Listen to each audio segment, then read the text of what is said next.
Anybody signed up? Anybody signed up? Nope, okay. All right, presentation by superintendent search firms. Okay, so we have two search firms here tonight that want to present to you guys about services they can provide on search for a new superintendent.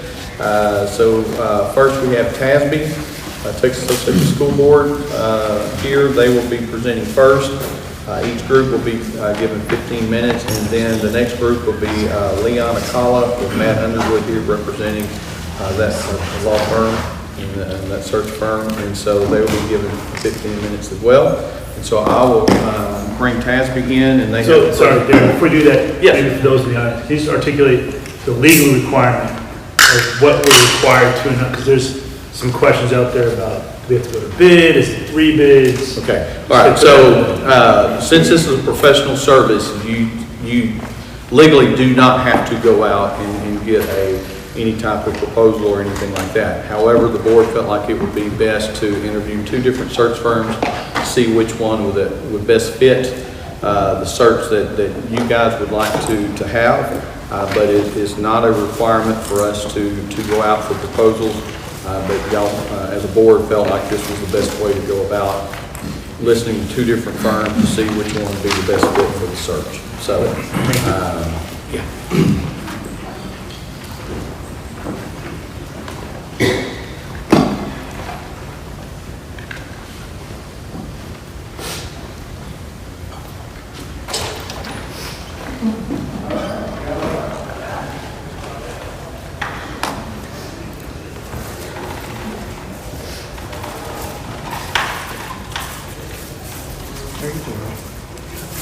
Good, haven't been here since May.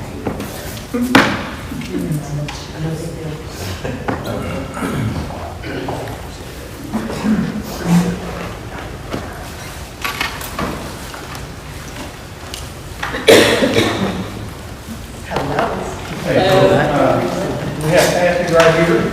We've got George and Marion and Jack. How are you? Hello. They're going to do some introductions, and so this is Texas Association of School Boards.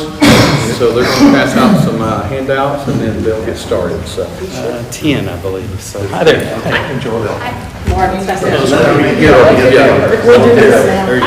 Laura, that's it. Nice to meet you. Hi there. Hi How are you? We're good. Good to meet you. Nice to meet you as well. Good to see you too. See you too. Yes. There you are. Jack, good to meet you, sir. How are you doing? I'm doing good. Click, go back to Tim Holly.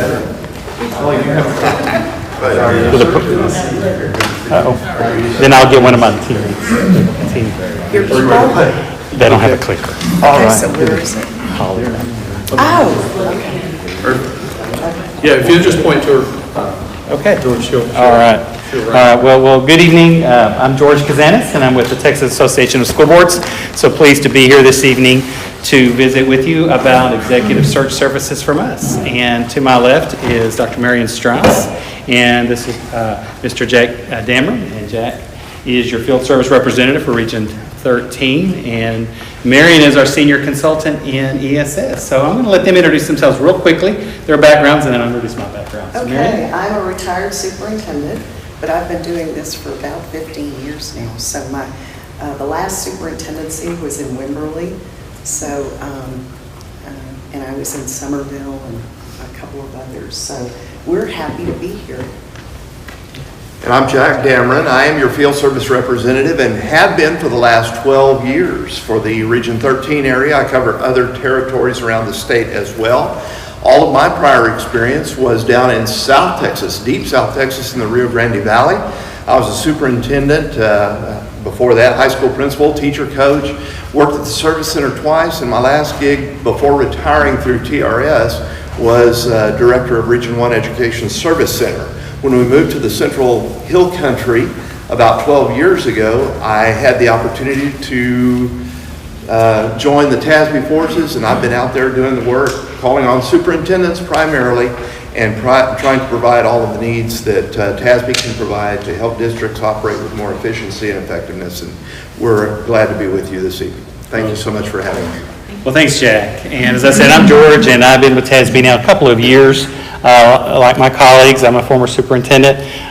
Spent 24 years of my career as a superintendent. My last position was in Midway there in Waco, and before that up in Wichita Falls, and before that, China Spring ISD. And so I feel like in looking at your demographic study that I saw that you had on your web, you're very familiar, similar to when I was in China Spring ISD. A lot of some growth with 1,800 kids now, but projected I saw to go over 3,000 or so. So exciting times are ahead of you all with that. So again, just real quickly, behind you is the presentation. I don't know if you had it on your computers or not, but just to understand, of course, we're TASB. We have been in a nonprofit supporting public schools for 75 plus years, began in 1949. But most interestingly enough, the Executive Search Services started in 1988. So we are one of the oldest firms that conduct searches across Texas. We have been a member, a part of the services and the offerings there. In your folders, do have something there on, I believe, on the right side to kind of show you some of the other products and services that TASB has. But again, Executive Search started in 1988. You'll notice, again, I already introduced to you Marion and myself, but Dr. Robert Duran is also a member of the team. Dr. Duran is a former superintendent, of course, too, but is working for TASB and worked for TASB in an executive, associate executive director level for many, many years, and now is working part-time with us to help us with searches.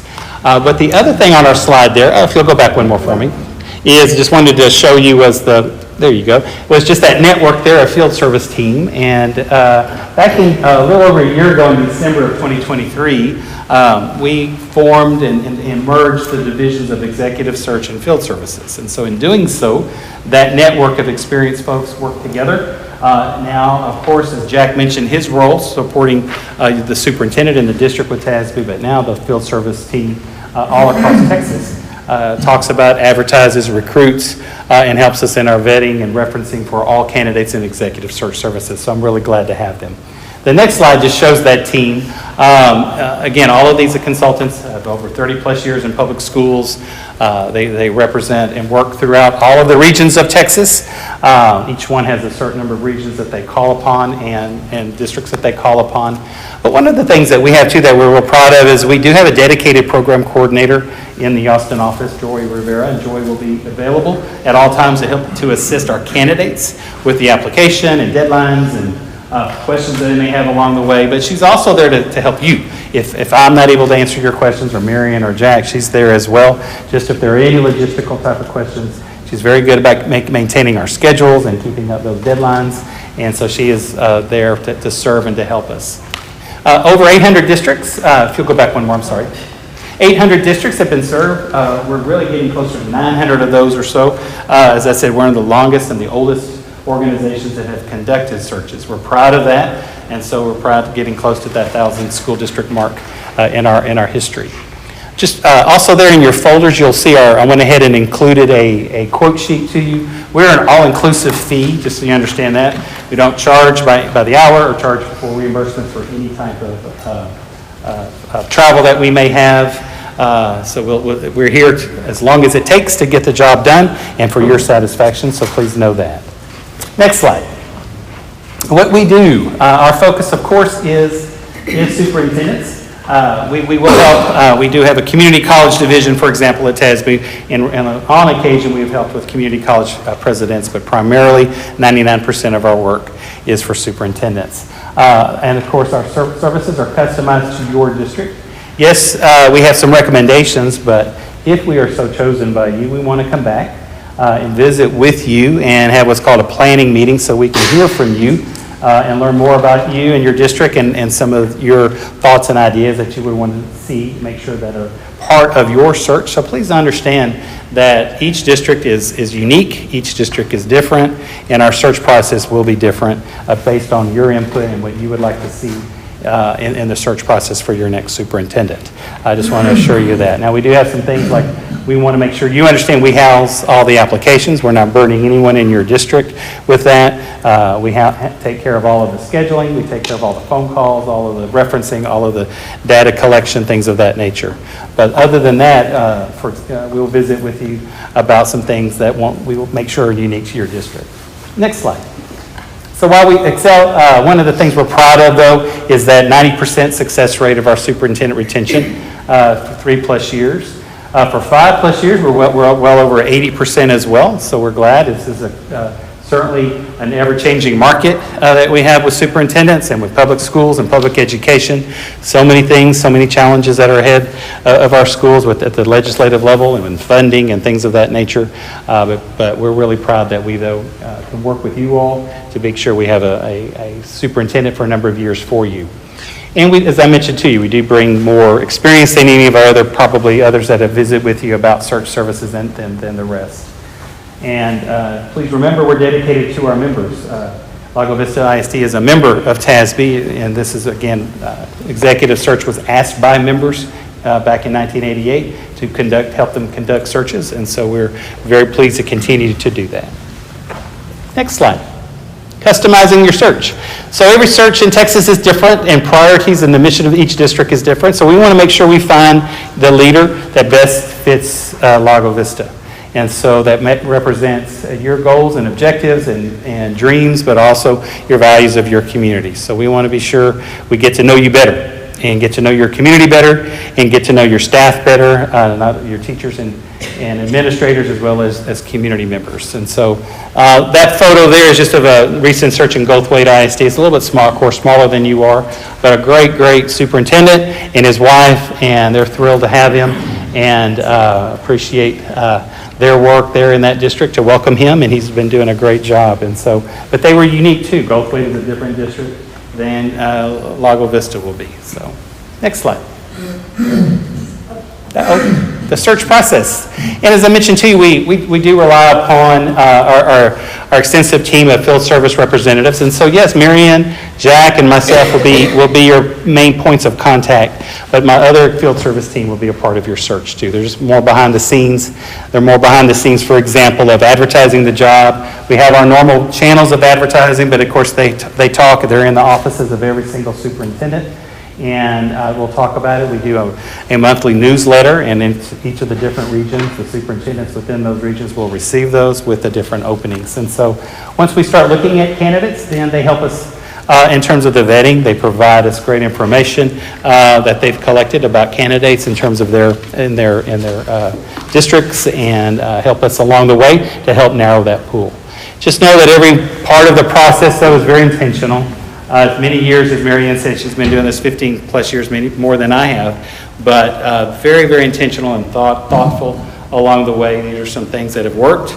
We certainly are open to feedback, and we've been tweaking our processes along the way because, of course, this is 2025, but we feel like we've come along and are ready, of course, to assist you along this process. Next slide. So the search kickoff, if you were to hire us, the slide there just represents that we're a team, we're together, TASB and Lago Vista together. And at our planning meeting, it's really critical at this juncture that we talk about your timeline. And so speaking of timeline, I did place one in your folder. Again, please, it is just a sample. It is certainly not set in stone. It is very, very negotiable. Marion was looking at that, and we were talking through it. And this is just, for example, looking at a timeline where your vote to hire in this particular process is by the end of October. And so we're looking at primarily August, September, and October. So we certainly then translates into our processes about a 90-day process, which includes that 21-day waiting period.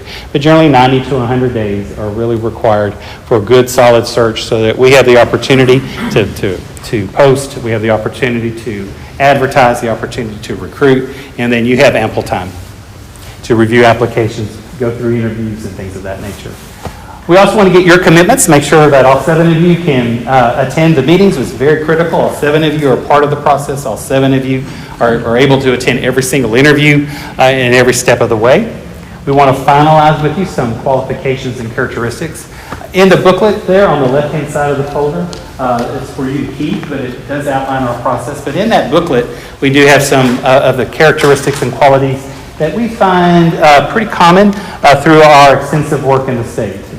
Through our research doesn't mean they're Lago Vistas, but these are some minimum things that we feel like. For example, communicator, an effective communicator. Another one, for example, is financial management.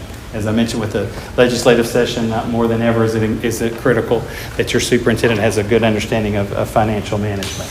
Thirdly, maybe being able to get to work with you all, have candor and trust and build community relations as well. So those are just some things, but we also want to hear from you.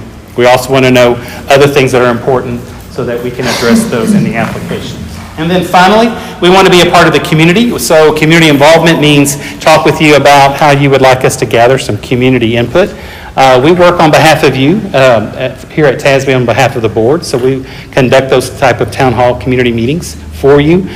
We love to gather that input. Possibly one thing that's been successful is having you all provide us some names that you would like to specially invite maybe to a luncheon or something like that, and we would gather input about the next superintendent. But we would also have open community meetings. We suggest having staff meetings with teachers as well as staff meetings with administrators, things like that too. So we're here as much as needed. Could be a day, could be over a couple of days, just however you all want to design that for us. Next slide. So during the search application process, we're advertising, recruiting. At the same time, we're going to post this job in a number of ways that those aspiring superintendents or sitting superintendents are going to look. Many of them look to TASB's ESS page. Many superintendents look to other websites. And then we also have a social media presence through LinkedIn, things of that nature too. So we get the word out quite a bit. As I mentioned to you earlier, our field service representatives do the same thing in their own newsletters and discussions and talk all across Texas. We also have coming up next week, for example, at TASB headquarters, mock interviews. These are just opportunities for candidates to come in. Marion and I will talk with them one-on-one and look at their resumes, whereas the field service team conducts about a 20-30 minute interview with them. Not about one particular job, just overall, and kind of coach and help them, and for us to get to know the candidate pools as well. We do that twice a year. We see about 30 or more each time, so it's a really good opportunity for us. Finally, in the application itself, we do include a video component, and we boards have shared with us how positive that has been. So in our presentation materials to you, of course, you're going to see traditional materials like resumes and cover letters, transcripts, letters of recommendation, but you also will have a video component. And they're going to be talking not too long, maybe a minute or so or longer on a couple of questions. And so it gives you an opportunity to see a kind of a face to a name and see how they react and see that individual before making your final selections of who you would like to bring in for interview. And so during the application review meeting, we will be here, come back and spend, a couple hours, Marion? 2-3 hours to visit with you about that. One bonus is you do get board credit. Just recently gotten approved. There's a new process to go through, but it got approved to award credit to board members as a provider. So you do get some credit for that, 3 hours for the interview process, do's and don'ts, but also we help you along the way select candidates and also help design your actual interview. We have a great big pool of questions and suggestions for you, and we work through that as well to help design the best interview for you along the way. We take care, as I mentioned to you, all the scheduling, all the phone calls, and one of the things you'll notice on the timeline is we suggest, but it is certainly your choice if you would like maybe to conduct a site visit. You'll notice on the timeline that we propose a first round of interviews as well as a second round of interviews. After your second round of interviews, you may have we call a person of interest person that's your number one candidate, and then sometimes a contingency of the board, not a quorum, but 2 to 3 of you might want to visit his or her your candidate's district, and so we certainly can help you along the way. Next slide. Sorry, point of order. We have allowed 15 minutes. I just want to make sure that I'm almost on done. top of that, and if not, we allow the next. We will. Okay. Where am I? Wrapping up? We're going to keep going. Am I at 15 minutes? You're past. I'm sorry, I didn't know that. It's okay. You're good. You're good. I just want to make sure that. We'll make sure the next one gets us in. Okay. Great. Thank you. I'm at the bittery in here. So just remembering the process. Lone finalists to vote to hire. One of the things that TASB adds as an added value to you, though, is a transition workshop. So we'll come back, another 3 hours of credit awarded to you.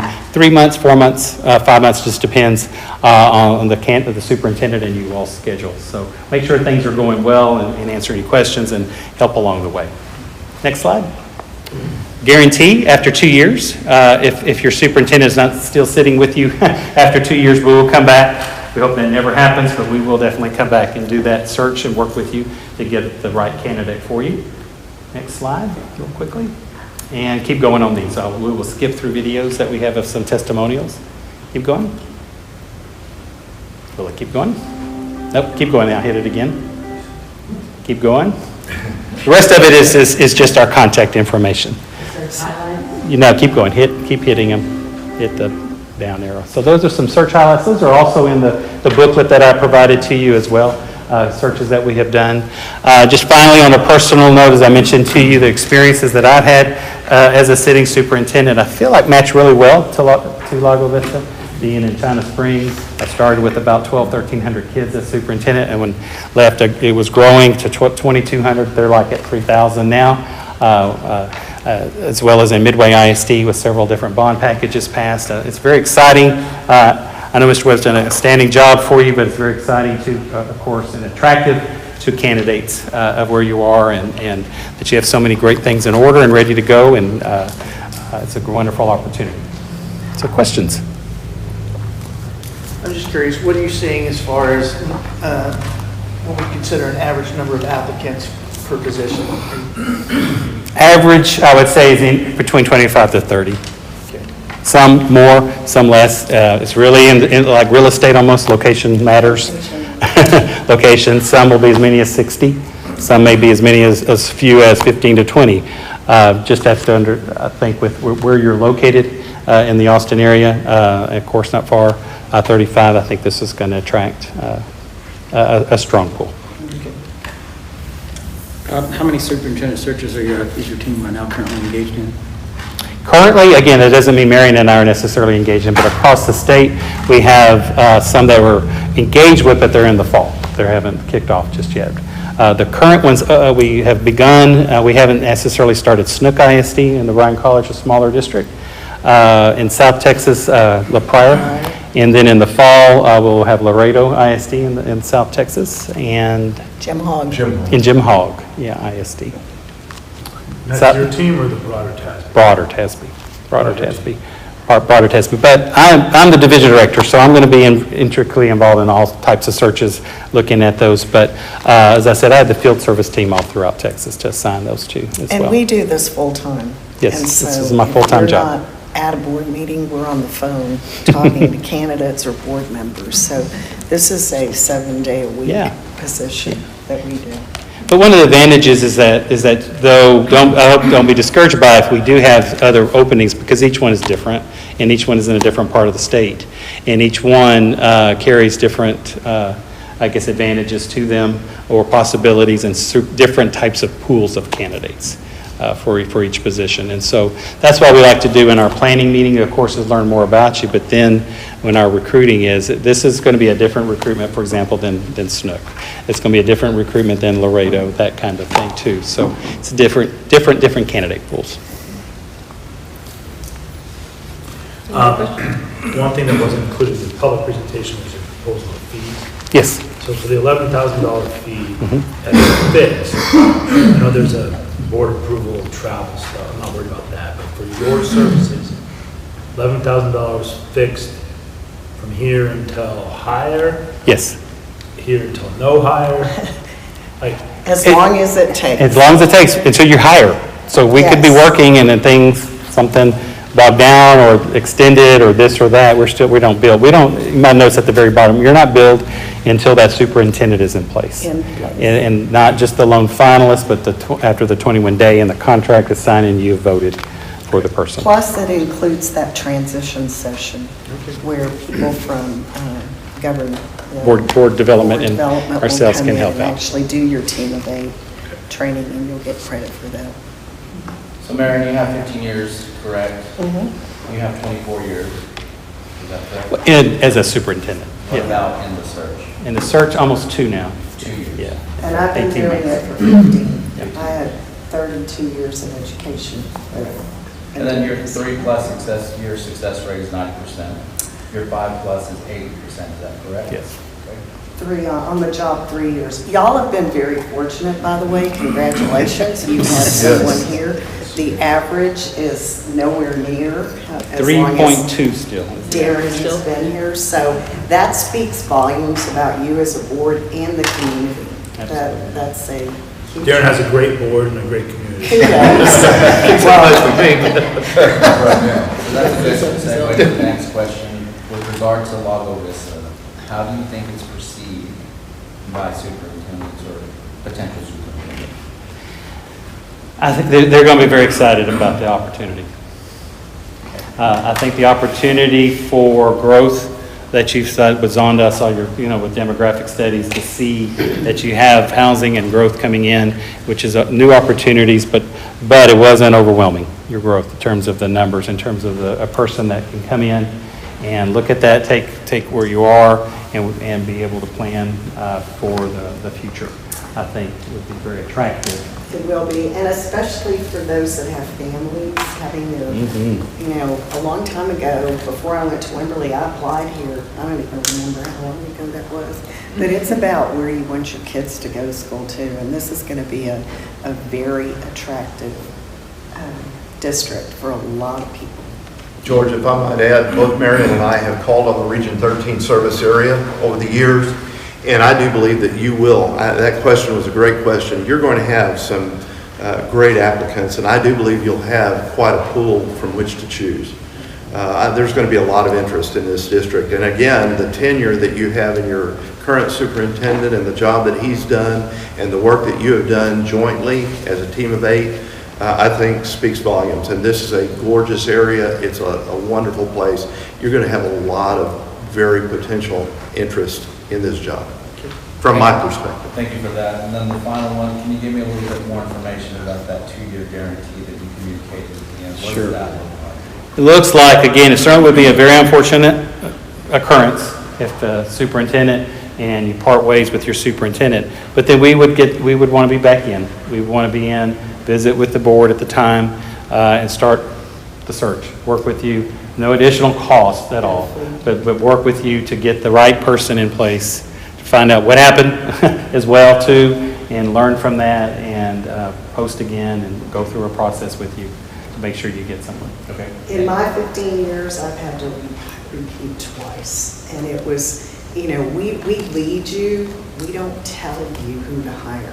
We're going to lead and direct and guide, and but it's still a board decision. But I have had to redo twice in 15 years, so I think that it rarely happens, and we never want it to happen.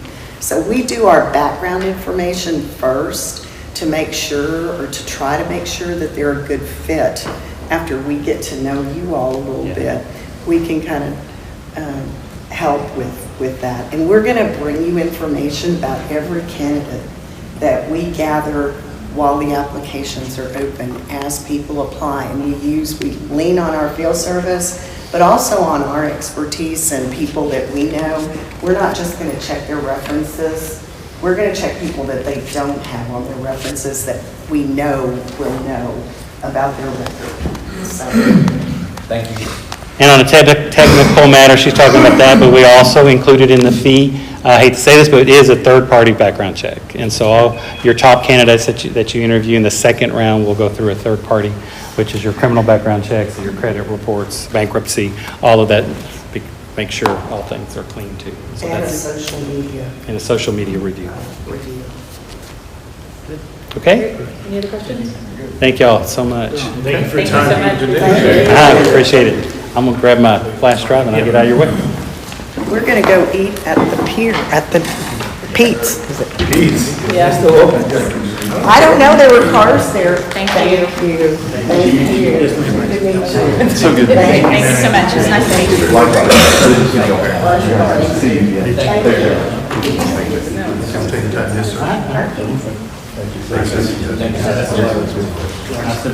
Y'all have our cell phone numbers on our cars. Okay, great. Thank you so much. I appreciate it. Thank It's you a all. pleasure meeting you. Thank you so very much.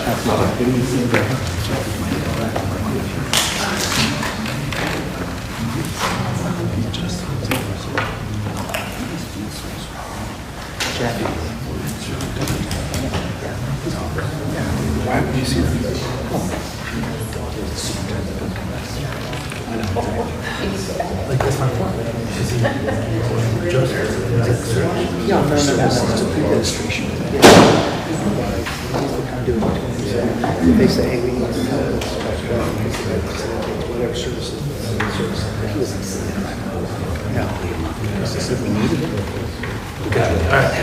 That was my question. Oh, now you show up. I wonder if she applied for Dr. Claus. Probably. I don't remember. I don't remember her name from the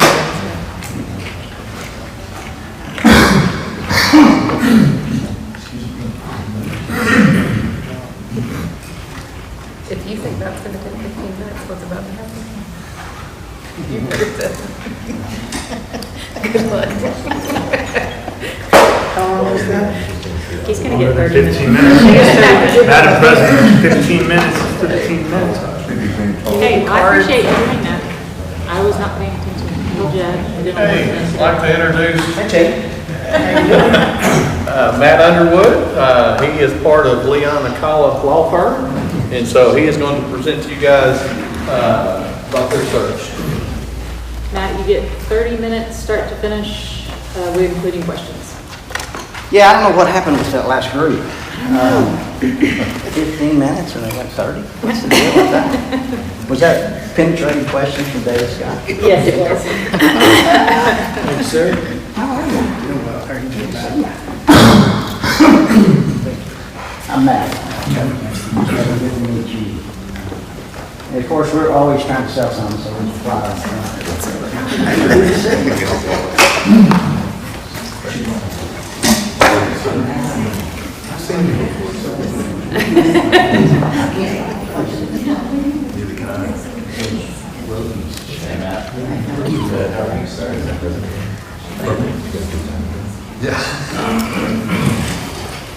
Okay, y'all have too many people. Okay, okay, obviously, going through searches, myself, I have picked over the good, the bad, the ugly. The ugly part is trying to keep everything top secret, okay? Confidential search is numero uno in our book. Now, it makes it easier for us because, A, we're a law firm. We can't talk about a lot of things. And we also have a pretty small team, and so the word doesn't get out as quick as some other firms have let the word out. Parameters that you set for your salary, kind of the person that you're looking for, you need to get that kind of nailed down pretty quick. And I know y'all's timeline and your search is probably going to be maybe fast-tracked a little bit. Is that what I'm hearing? Yes. Okay. Because we want a lot of experienced board members to be able to kind of walk through this process, I think, with everybody else. But there's a lot of communication on the front end that I have to do on behalf of the district. And that includes salary expectations. Because a lot of people will ask that. It won't be the first thing they ask. They know not to do that. But it definitely will be in the question. I went through a search all the way to the end and was final 2 and still didn't know what the salary was. They offered me the job and it was a $1,000 raise.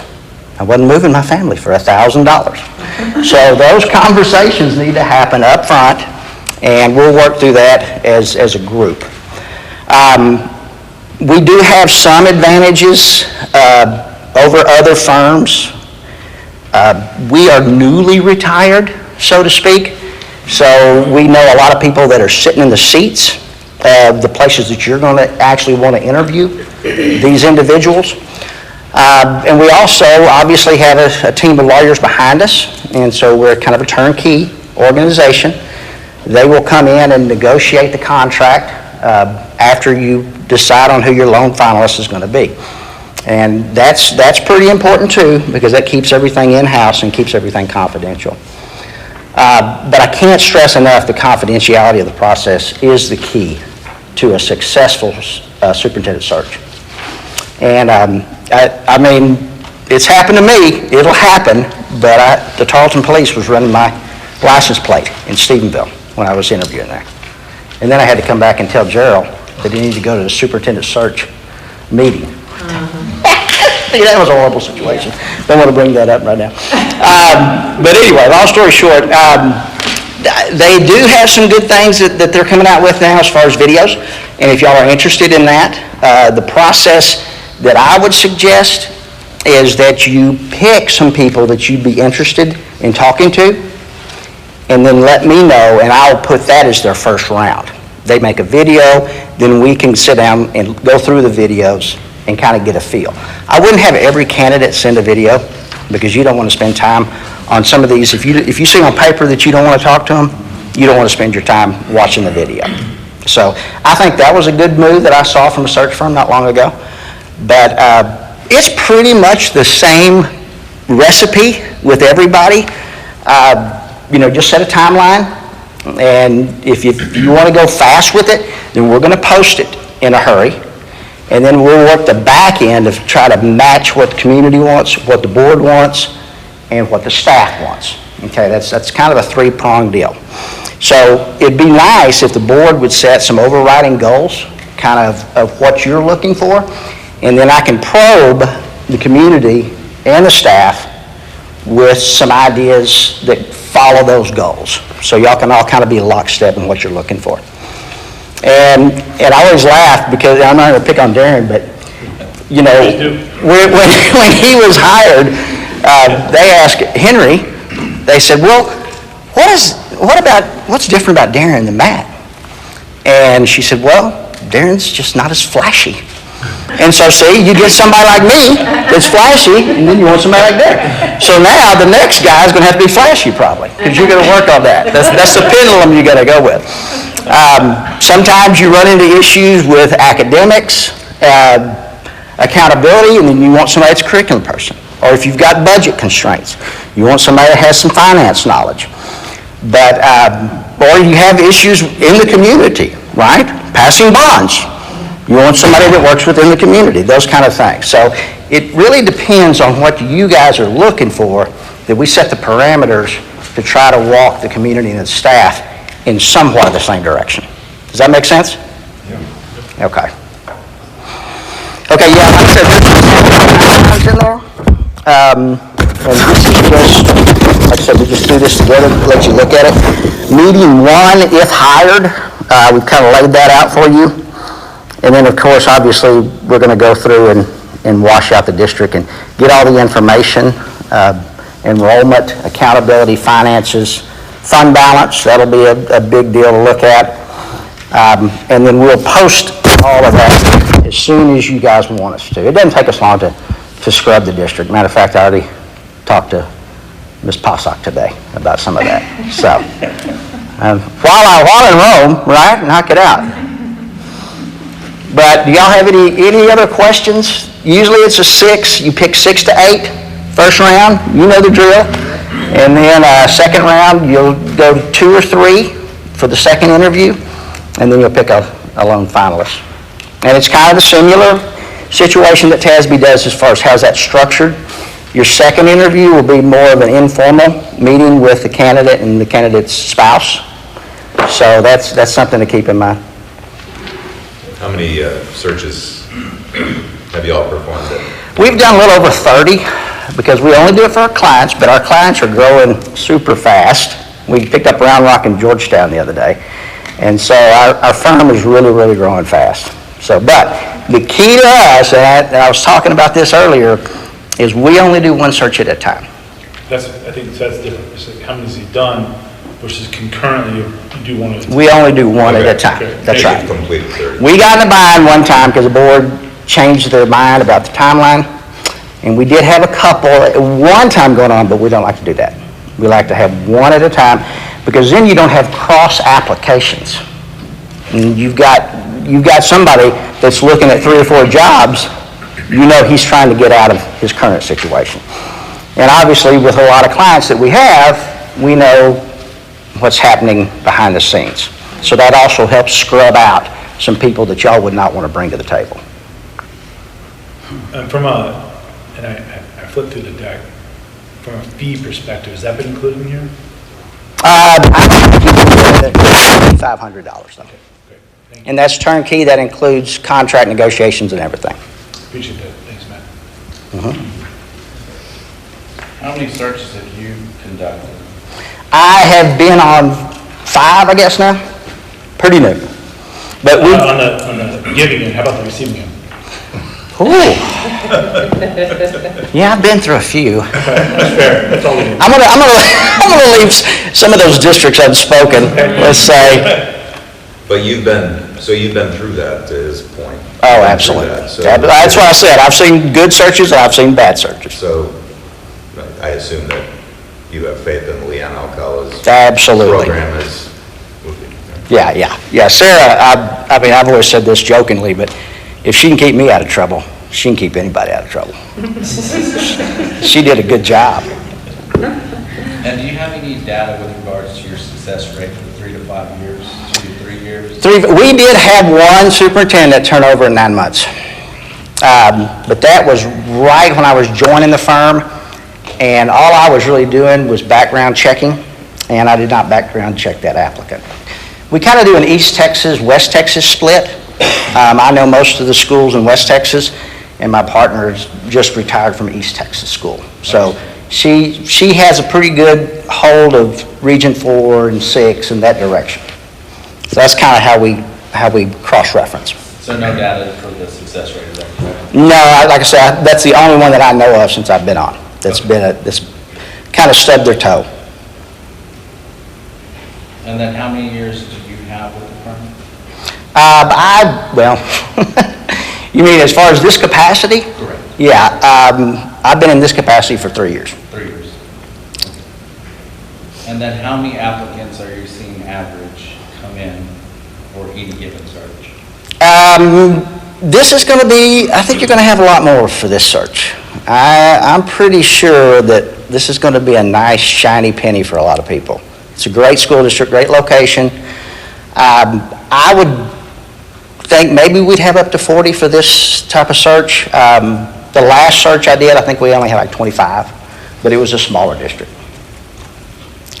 But no information with regards to average applicants per searches, is that correct? No, right, I haven't run those numbers for all 30 searches. That's a good question. That's all I have, thank you. Thank you, sir. So Matt, the first meeting, that's where you're going to sit down with, you come back as the board, we develop, okay, this is what we're looking for. Right. And then we'll put that as overriding goals, and then I'll make the staff questionnaire after that. Now, that's the only thing that's a little tricky about this, if you're moving fast in the summer, is you don't have staff here. So it's getting them to answer some of this. Yeah, I was gonna say, they're about to be here. Okay, well then, that'll work then. Well, I mean, it just changed. I mean, it's hard to believe that it's, Yeah, when's your first day of school? 14th? Wow, that's around the corner. Yeah, that won't be a problem. We'll be back. We'll be back. They come 2 weeks, basically. Yeah. ooh, how'd that taste? Now, are y'all thinking special meeting, regular meeting as far as the first meeting? When we have those kind of discussions? I think we go as fast as possible, right?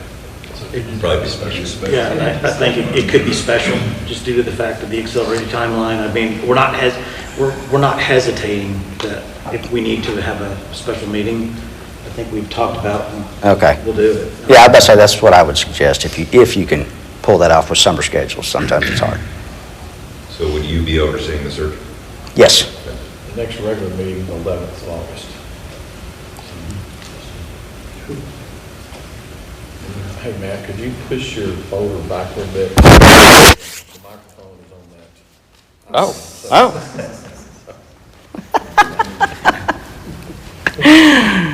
I thought this was a podium. What did I know?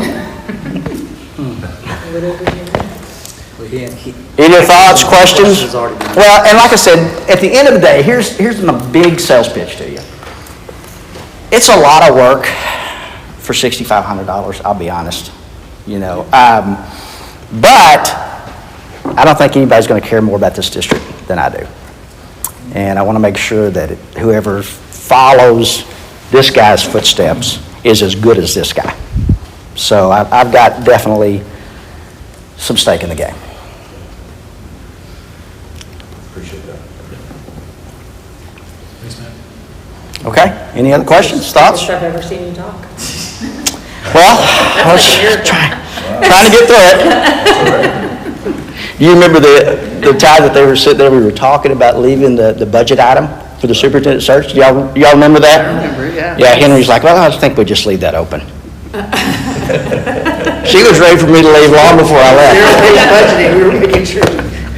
She was. She's definitely ready to go. That's funny. Okay, if y'all have anything else. Y'all good? Okay, appreciate y'all. Thanks so much.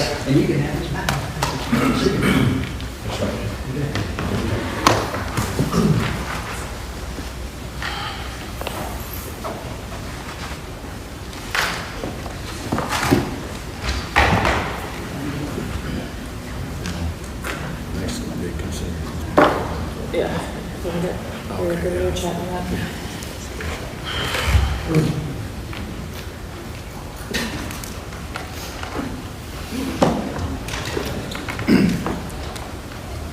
All right, item number 4, consideration and possible approval to select a search firm for the superintendent of schools. Sorry, can I ask a question? Yeah. Does this have to happen now, or being that personnel matters are on a closed? Well, the discussion and the selection has to happen in open session. According to the attorney. And according to the attorneys, we actually checked. And this Does it is on happen the agenda. after a closed session? It could, we just wouldn't be able to discuss it in closed session. Well, we can move it after. Yeah, You I can can't move it out of discuss it. closed session. Discussion doesn't matter. Yeah. I mean, you could, Okay, that's fine. you could move the agenda. Doesn't matter if we can't discuss it in closed Correct, you session. can. No, you There's can't. no problem. We actually specifically We asked. talked All right, to that's Sarah and Michelle about that. But it is on the agenda for Thursday night as well. Yes, we did put it just in case the board wanted to give some time, so it's the I think we should board's discuss it now and discretion. avoid a walking corner. I 100% agree on that. Yeah. Can you say that again? I just said I think we should just discuss it now instead of avoiding a potential walking corner. Oh, okay. I think they're both going to offer the same services. Matt does have a vested interest. He does know this time. And it's half the price. And he has one search. Yeah. That's the one that's stood out. I mean, as much as you want to conflate and diffuse a conflict of interest, if you have multiple superintendent searches going on at 4A school districts in the general vicinity of the state, I think that's a conflict of interest. Not saying that they're doing Not it being wrong, derogatory. but it's like You mean that Matt has only one going on at one time? one search, one time, one superintendent that he and his team is trying to find and fill, versus a machine that's got, I don't remember the exact number, multiple searches happening at the exact same Yeah. time, trying to find the best candidate for multiple districts. I have to believe the best candidate for multiple districts would be the best candidate for us and multiple districts. Right. Well, I can speak to that experience because in the last 2 searches that TASB's done for us, that I've been involved in, we've had candidates that made our short list that they had to notify us that had made somebody else's short list. Yeah. So we have done a good job of identifying qualified applicants. It's just that we weren't moving, we were just behind the other searches. They were further along in their search and they were able to, but there, I mean, I could think of 2 examples of that. Yeah, I do remember that. Oh, yeah, definitely. And they searched for Darren and for Matt himself, and they found those candidates for us. Plus, they have a network of people they can go to choose from, I think more than Leon and Colorado will. No, so you're on the TASB side of the discussion. To a degree, yes, Okay. but I'm open. One was polished, one was not. Yeah. I'm not sure which one was which. Well, you communicated a machine, right? So the machine for me Yes. is TASB. I'm not calling it machine, just going based on what you communicated. They've been here since '88. They have the networks. They have the process. They have the data. They're getting you data from the show. What data again? Yeah, what data did they give us? Success rate, right? That's a big one. You could only think of one. Yeah. I mean, it's very, You have a Ferrari and you have a Toyota, in my opinion. And it was presented here in front of us. And that, Well, using that analogy, the question is, do you want to buy a Ferrari or a Toyota? Right? One that's going to be in the shop all day, or one that's going to be driving us down the road for hundreds of thousands of miles. the communication was it's a lot of work for 6,500. What? I think you need to comment after that, but I'm vested in this district, and it's absolutely worth it. But it was still safe.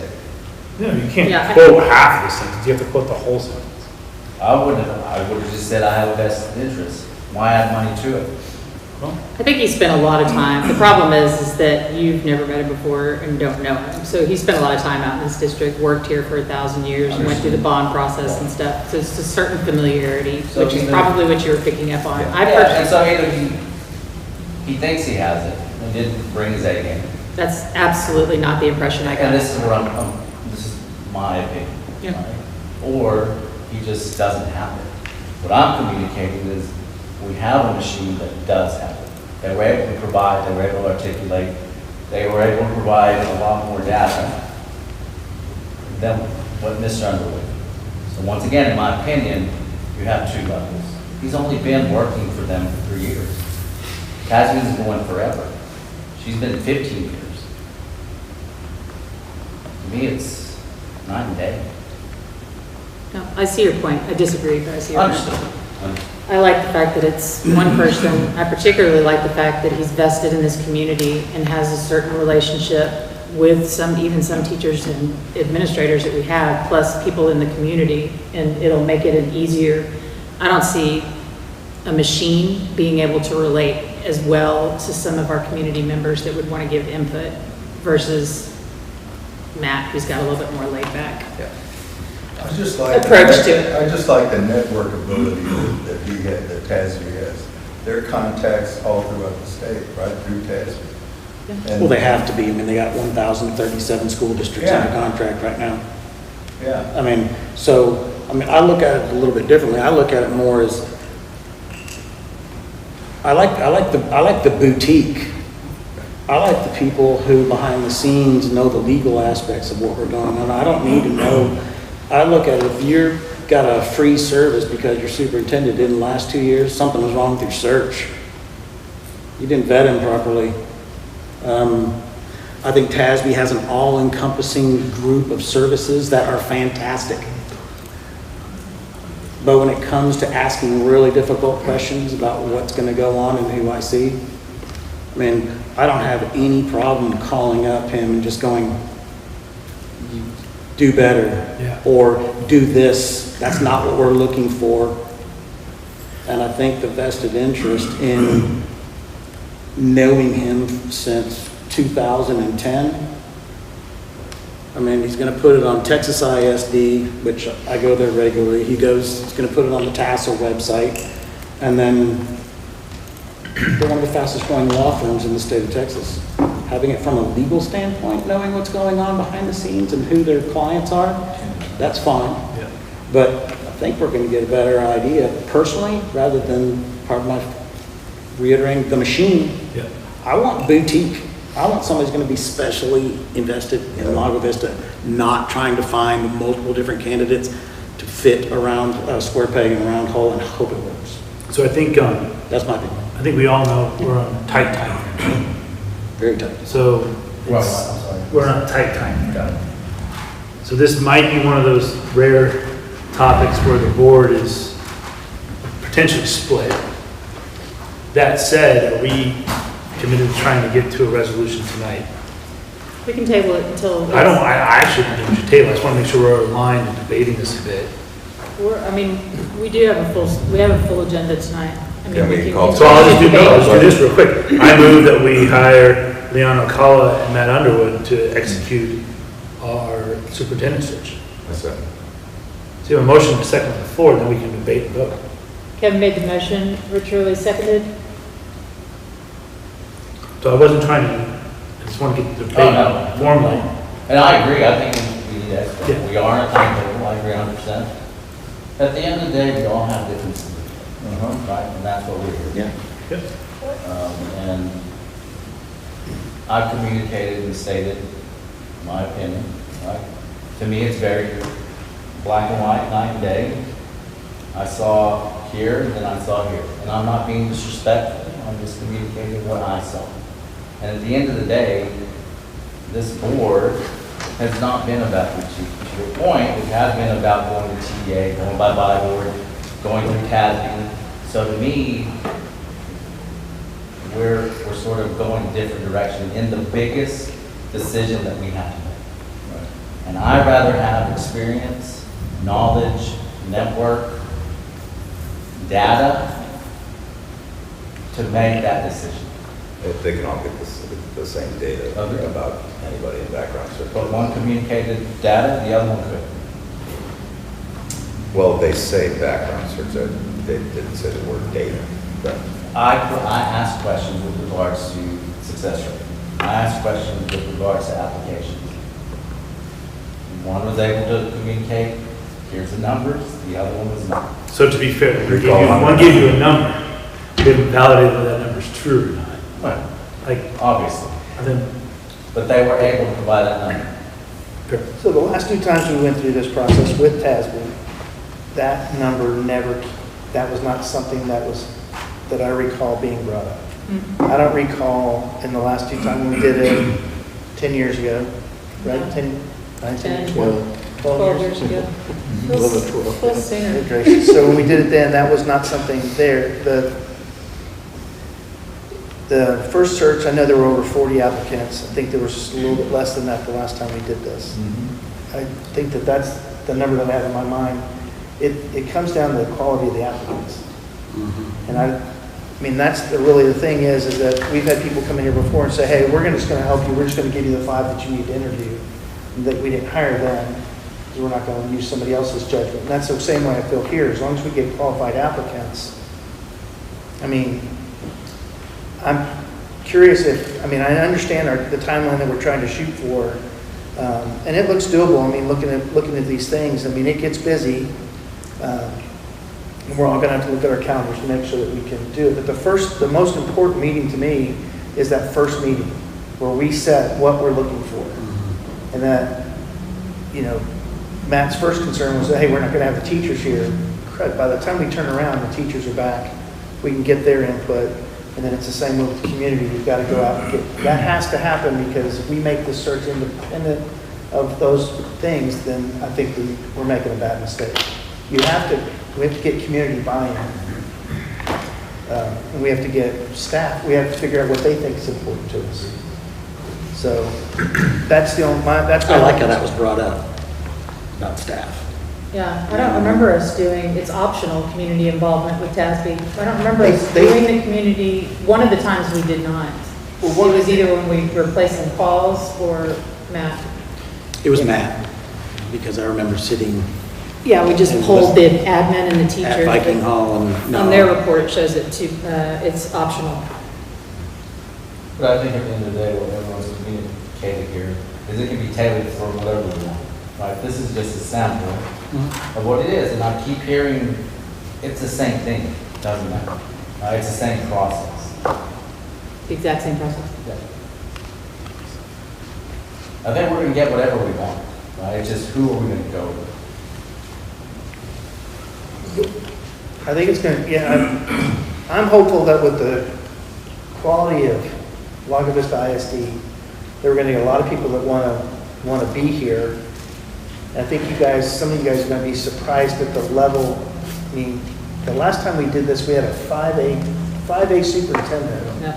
apply. The thing that he didn't get is that you have to work. This is a working position. Darren can tell you that. This is not, you don't have a staff of 50 people doing everything for you. You gotta be on the, I mean, crap, the guy drives school buses when we need it. But, I mean, I think that's just finding with this group, I mean, I'm confident that we're gonna find the right person. Okay. And I'm hoping that we'll find out, are we truly Right, a district? Yeah. Or what do we call it? destination. Yeah. Destination. Yes. We'll find out. Either way. We will. So Darren, I have a question for you. Do you talk more with Leon Akala or do your field service rep? How many times did you talk to Leon today? Because I know how many times I talked to I him. mean, that's a legitimate question. I don't think it is because we Why? have legal. Let him answer. It's with regards to legal. No. Yes, there are attorneys. I get that, but I mean, like I said, Of course TASB they offers do. tons of services that we utilize also. I don't think that's a fair question. It's still a question. It's still a question. I mean, I can give you some input. I mean, yeah, do I talk to our attorneys a lot to make sure that we stay in compliance and stay within the law? Yes, you know. Now, do I talk to Jack? I see Jack at a lot of different meetings throughout the, you know, he's at Region 13 meetings, he's at cluster meetings, he's at all your TASB things. Does Jack come by and visit with me once a month or so? Yes. But just, you know, who do I talk to more is going to be our attorneys. I mean, just because I just, you know, there's times where we question, okay, can we do this? Can we do that? And I want to make sure we keep ourselves, you know, within the law. And so, I mean, if I had to say, it would be Sarah and Michelle. Do you talk more to Susie Lawson or my wife as a teacher? It's the same ecosystem. Okay, It's there, it's the same thing, of course. okay. I just wanted that, I mean, I thought that was a All good right, question. so. All right, we have a motion and a I'll second. call Is the there any question. further discussion or questions? Call the question here, so let's vote. Yeah. Yes, all those in favor say aye. Aye. Opposed? Nay. We need hand raising. And we're going to need hand raising, I didn't see that. All those in favor say aye. Opposed? 4-3. Okay. Hey, I look forward to it, guys. I mean, this is, it's the hardest thing that I've done twice on the board.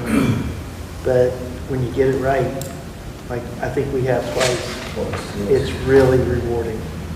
I mean, I'll just say this. In the end, you guys will make the choice. Yeah. And you're going to probably get close to the same applicants. And, you know, and I'm not picking sides here. They're both going to put it on Texas ISD. They're both going to put it on TASA. They're going to put it on their websites.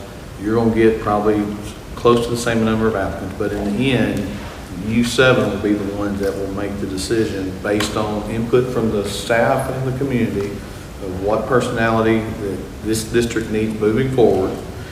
And, you know, you 7 will make that choice. So in the end, it still comes down to you guys. Yeah, and I just, Yep. maybe if it's possible, like, if I could say a few words. Of course. Thank you. Like, this is the first time that we've been 4-3, right? Since I've been doing it 4 years. I know all of you, and I'm very well convinced that we will disagree, but move on and commit to doing what's best for the district. And this is behind us, and we're going to go forward and find the best superintendent, right? No doubt. Exactly. My final one is I love you all. Well, you can stay over there. All right, calm down, boys.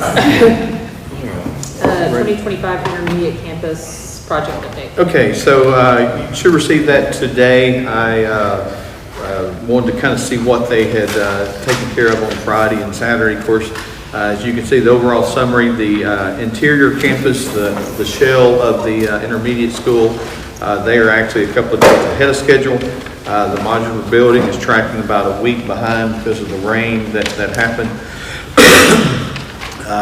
The concrete was poured on, I think, Friday and Saturday, so that was good. We are awaiting PEC to remove the existing pole. As of right now, according to Schultz, they can put in 4 units. I believe there's 12 total, but they can put 4 units in until that pole has to be moved. Sorry, Darren. Yes. The packet had the same update from June, so the pictures aren't following, which is fine. Like, It was just a one-page sheet. Okay. Kevin Yeah, I'm just sorry. added Okay. this morning. Yeah, I've changed it up a little bit since Friday or when so the existing pole is expected to be moved any day. All the vendors are engaged, they're active, they are working late. They like I say, Schultz was working this weekend, and so they're trying to get caught up. On the budget summary, Core is tracking on budget. We did add the gym work, that is almost complete. The only thing we have left are the grates there in the wall. Schultz is tracking under budget. The PEC cost came in under what Casey had predicted, so that's all good. The modular building update, new transformer, it's been received, it's been paid for. Like I said, the existing pole should be happening this week. They're hoping the transformer will be installed at the end of the month. If it gets late, Schultz is willing to bring in generators to fire up the buildings, to be working on everything, to make sure everything is set up. And so they're ready to do that. They did pour the concrete to the walkway out to the portables. It looks really nice. Was out there today. Parts of the classroom are on site. All the units, the multiple parts of the units should be here no later than the 13th. Schultz has them. They're not waiting on anybody. They're just waiting to be able to bring them in. So it's just getting that pole moved, and hopefully that will happen this week. Moving on, the intermediate building improvements. The painting is substantially complete. They do have a couple of touch-ups. The epoxy floors in all the bathrooms have been laid. They look really good. Our partitions are brand new partitions are completely installed. The flooring, the LVT is about 65% complete. All the hallways are done.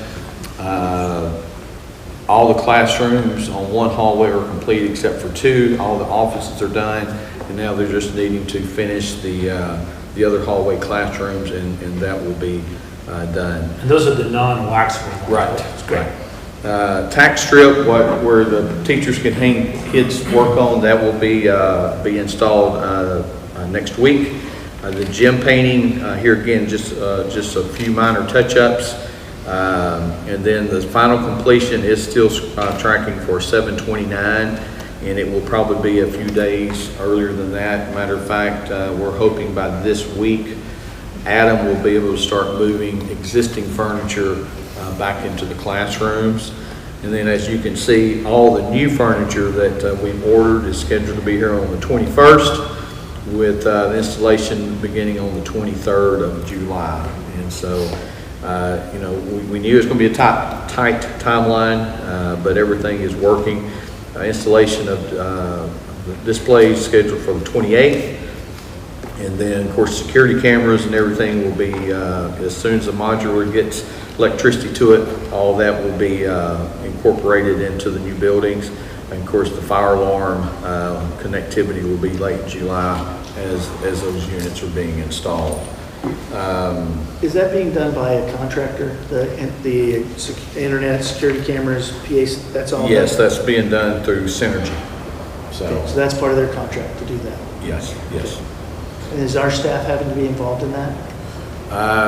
Rusty, what you're doing some of the...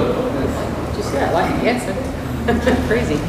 As far as the installation, you're actually hooking up the cameras. They're running the wiring. Is that correct? Yeah.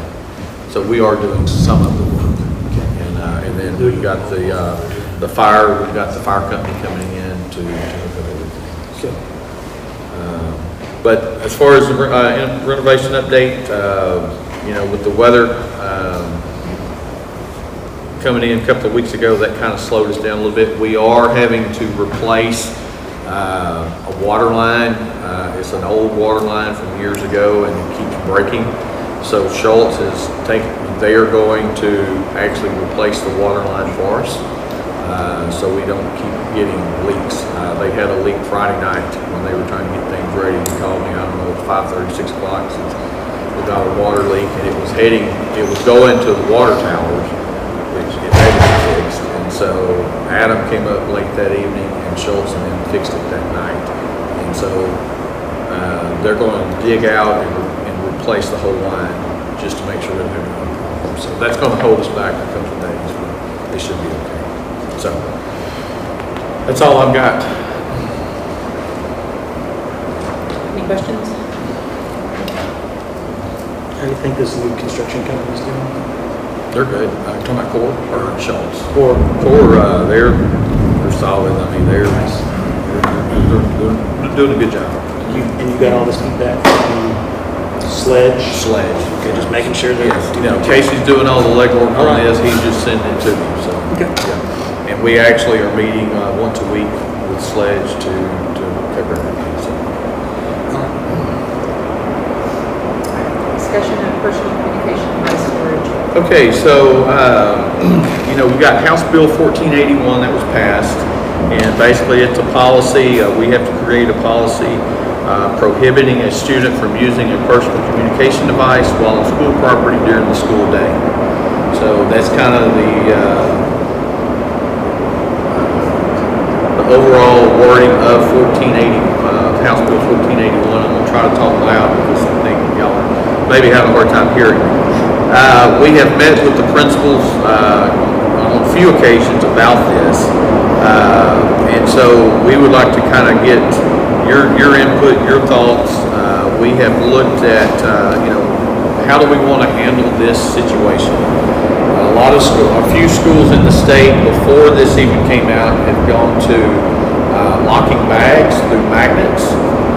We have talked to a few of those schools, and those schools are saying that, you know, after the initial, I guess, implementation that has really worked out, they said their student engagement during the class has improved tremendously. They are not getting any pushback from parents because now the parents are seeing that it's really helping their kids stay engaged. They're not having any discipline problems. A couple of the school districts said that now the kids police themselves. If they see Greg has his out, they're going to the office and let them know that Greg has his out, or maybe didn't put it in the bag. And so, you know, they've seen some advantages. We have talked to 2 different companies. We've talked to Yonder, who a lot of schools, or the schools in Texas that are using the bags, they're using the Yonder. It's a cloth bag, however, it does not block any type of signal. So if those kids don't turn that cell phone off and then of course lock it as they come in, if somebody calls them or someone texts them or whatever, it goes off in the bag and you can hear it. And the school districts have said that's probably the biggest issue by having the Yonder. There is another bag called Generation Faraday. It's a water resistant bag. It also blocks reception. So when you stick it in the bag, it's a vinyl, and I've got this one. Here's one. This is what the bag would look like. I don't have a Yonder sample. Here is the locking bag right here, and here's how you take it. It just pops open, just like that. So the kids, as they walk in, whether it be Yonder or this bag, they walk into school, put it in put their phone in, they close it, and then it's locked. And the Yonder one is a different locking device than this, but like I said, it's 2 different devices. And like I say, after school, when the school is over, on the Yonder, you would put the magnets out to where as kids walk out, they just pop the magnet and then it pops open. We would mount this as well, and then also with this one, the teachers get 2 magnet releases, so they can have around their neck in case there's an emergency or something that you need to release them. The teacher could actually release them while they're in class, where on the Yonder bag, they don't have that capability. This generation has 3 levels. They have a Velcro type, and then you also have the first one that I sent. It's a magnet where you put it in and it's magnetized and it's safe, but you can't open it up on that one. And then the third one that I'm sending around actually has the lock on it. in visiting with the principals and whatnot, we have really debated on, what does that look like? What's the best option? We can get into price a little bit later, but, we've talked about what creates the best solution for Lago Vista ISD. Is it the locking type that Rich has right now? Whether it be the Generation or the Yonder bag? Or do you use this one, which is the magnetic one? They come in, they turn their cell phone off, they slip it in, they close it up, and then what we've talked about as principals is put the responsibility on the kid. We talked about trying to create responsibility with the kids, let them earn, the right to keep their phones. But we talked about if we went with the middle one with just the magnet, if they're caught one time with the phone out, then they have to go and use the locking device. That's one option that we discussed. It teaches responsibility. It allows the kids to make choices, hopefully the right choice by not getting the phones out.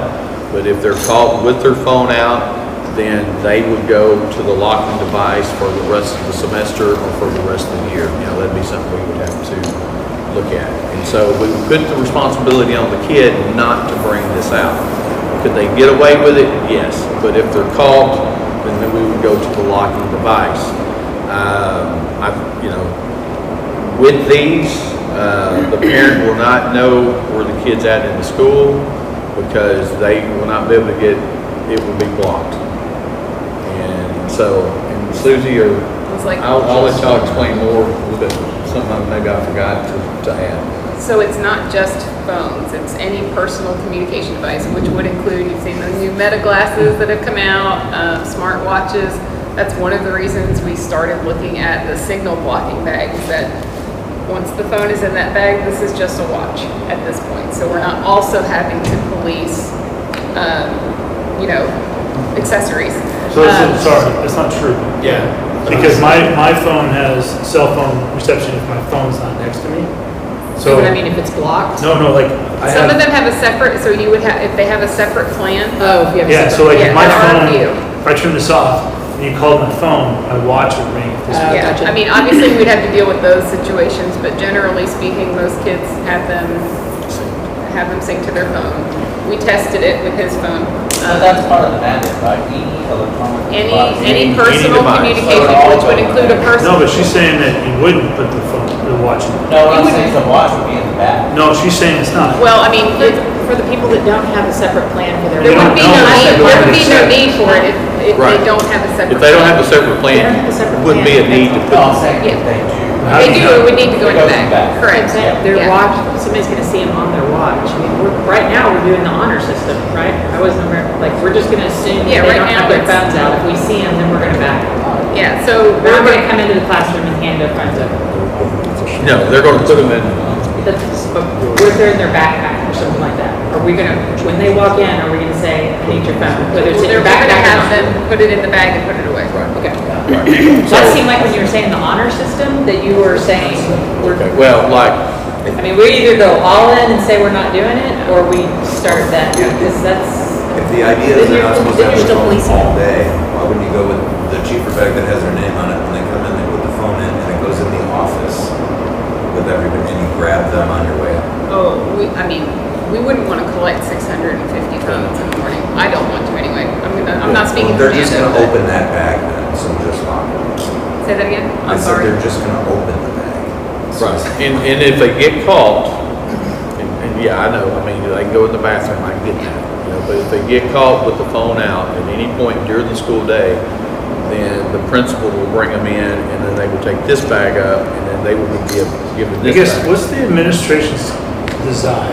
Are you trying to meet the letter of the law or enforce the spirit of the law? So I think those are two different, because candidly, Darren, I get it. We got kids vaping in the bathroom, so I think cell phones are gonna happen in the Right. bathroom. if that's the letter of the law, then let's go with the least power, like the least resistance, get it done. If it's the spirit of the law, and to truly remove our children from their electronic phones, then I think there's a why in the road of how we want to go forward. I mean, in our conversation, the spirit of the law is to keep it out of instruction, to be frank, right?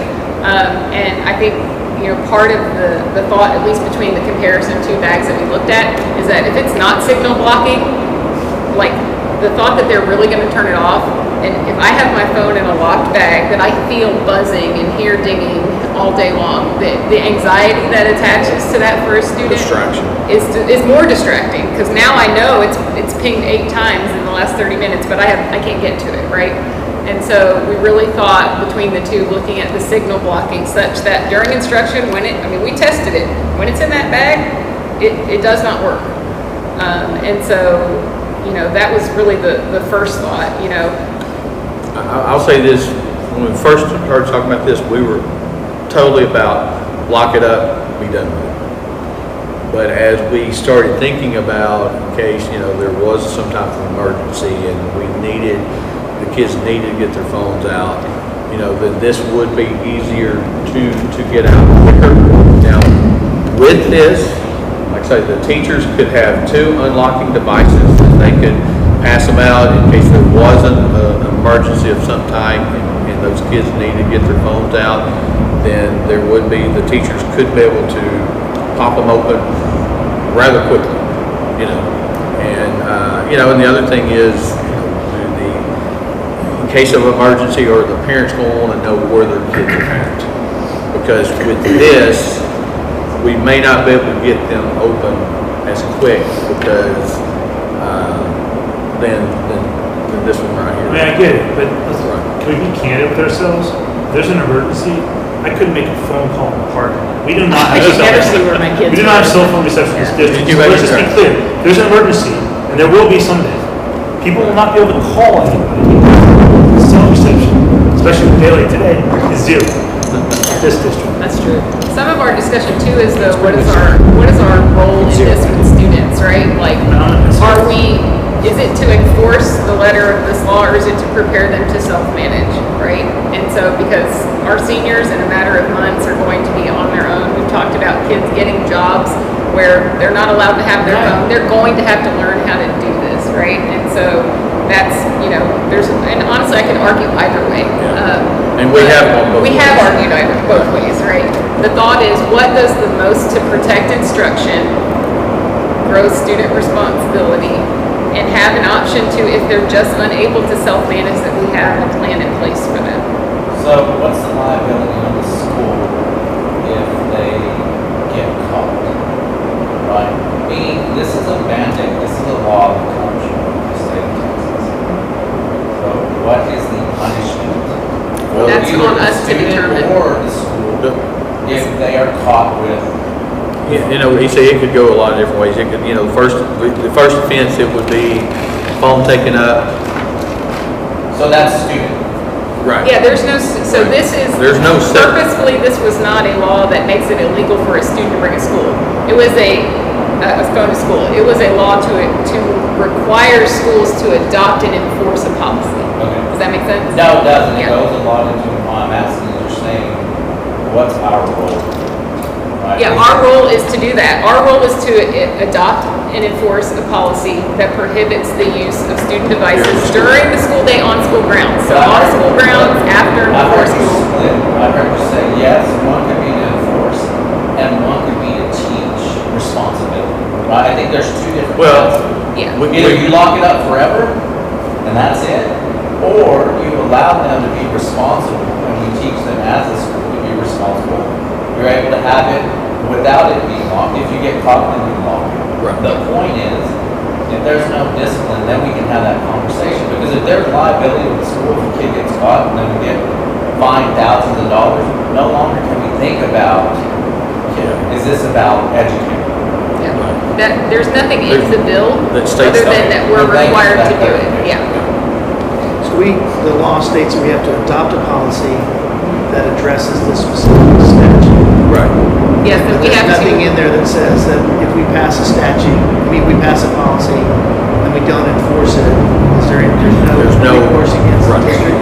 it provides additional authority within the bill to how we, to have storage, like it specifically lists that in adopting this policy, a school district may comply by designating a method of storage for a student's personal communication device while they're on school property. So it provides some additional authority for us to do that. How much would the bags cost us? Roughly, ballpark. Okay, so the Yonder bag with the full magnetic, you've seen them at concerts, they're $30 a piece. Now they're cloth, they're not water resistant. These are $33.50 a piece. They're water resistant. The Yonder, they give you big magnets to, as you walk out, you pop them. With these, you get these that are mounted, plus you also, each classroom, I should say, gets 2 portable magnet poppers to pop them open. This company is not in Texas. When we talked to them a couple of weeks ago, they said if we wanted the Generation Faraday, this one right here, they said if we became their lighthouse district, where we're the first ones to adopt, then it would knock it down to 22. Hold on 1 second. Let me make sure I get Jason, did we get any funding from the state for this mandate? No.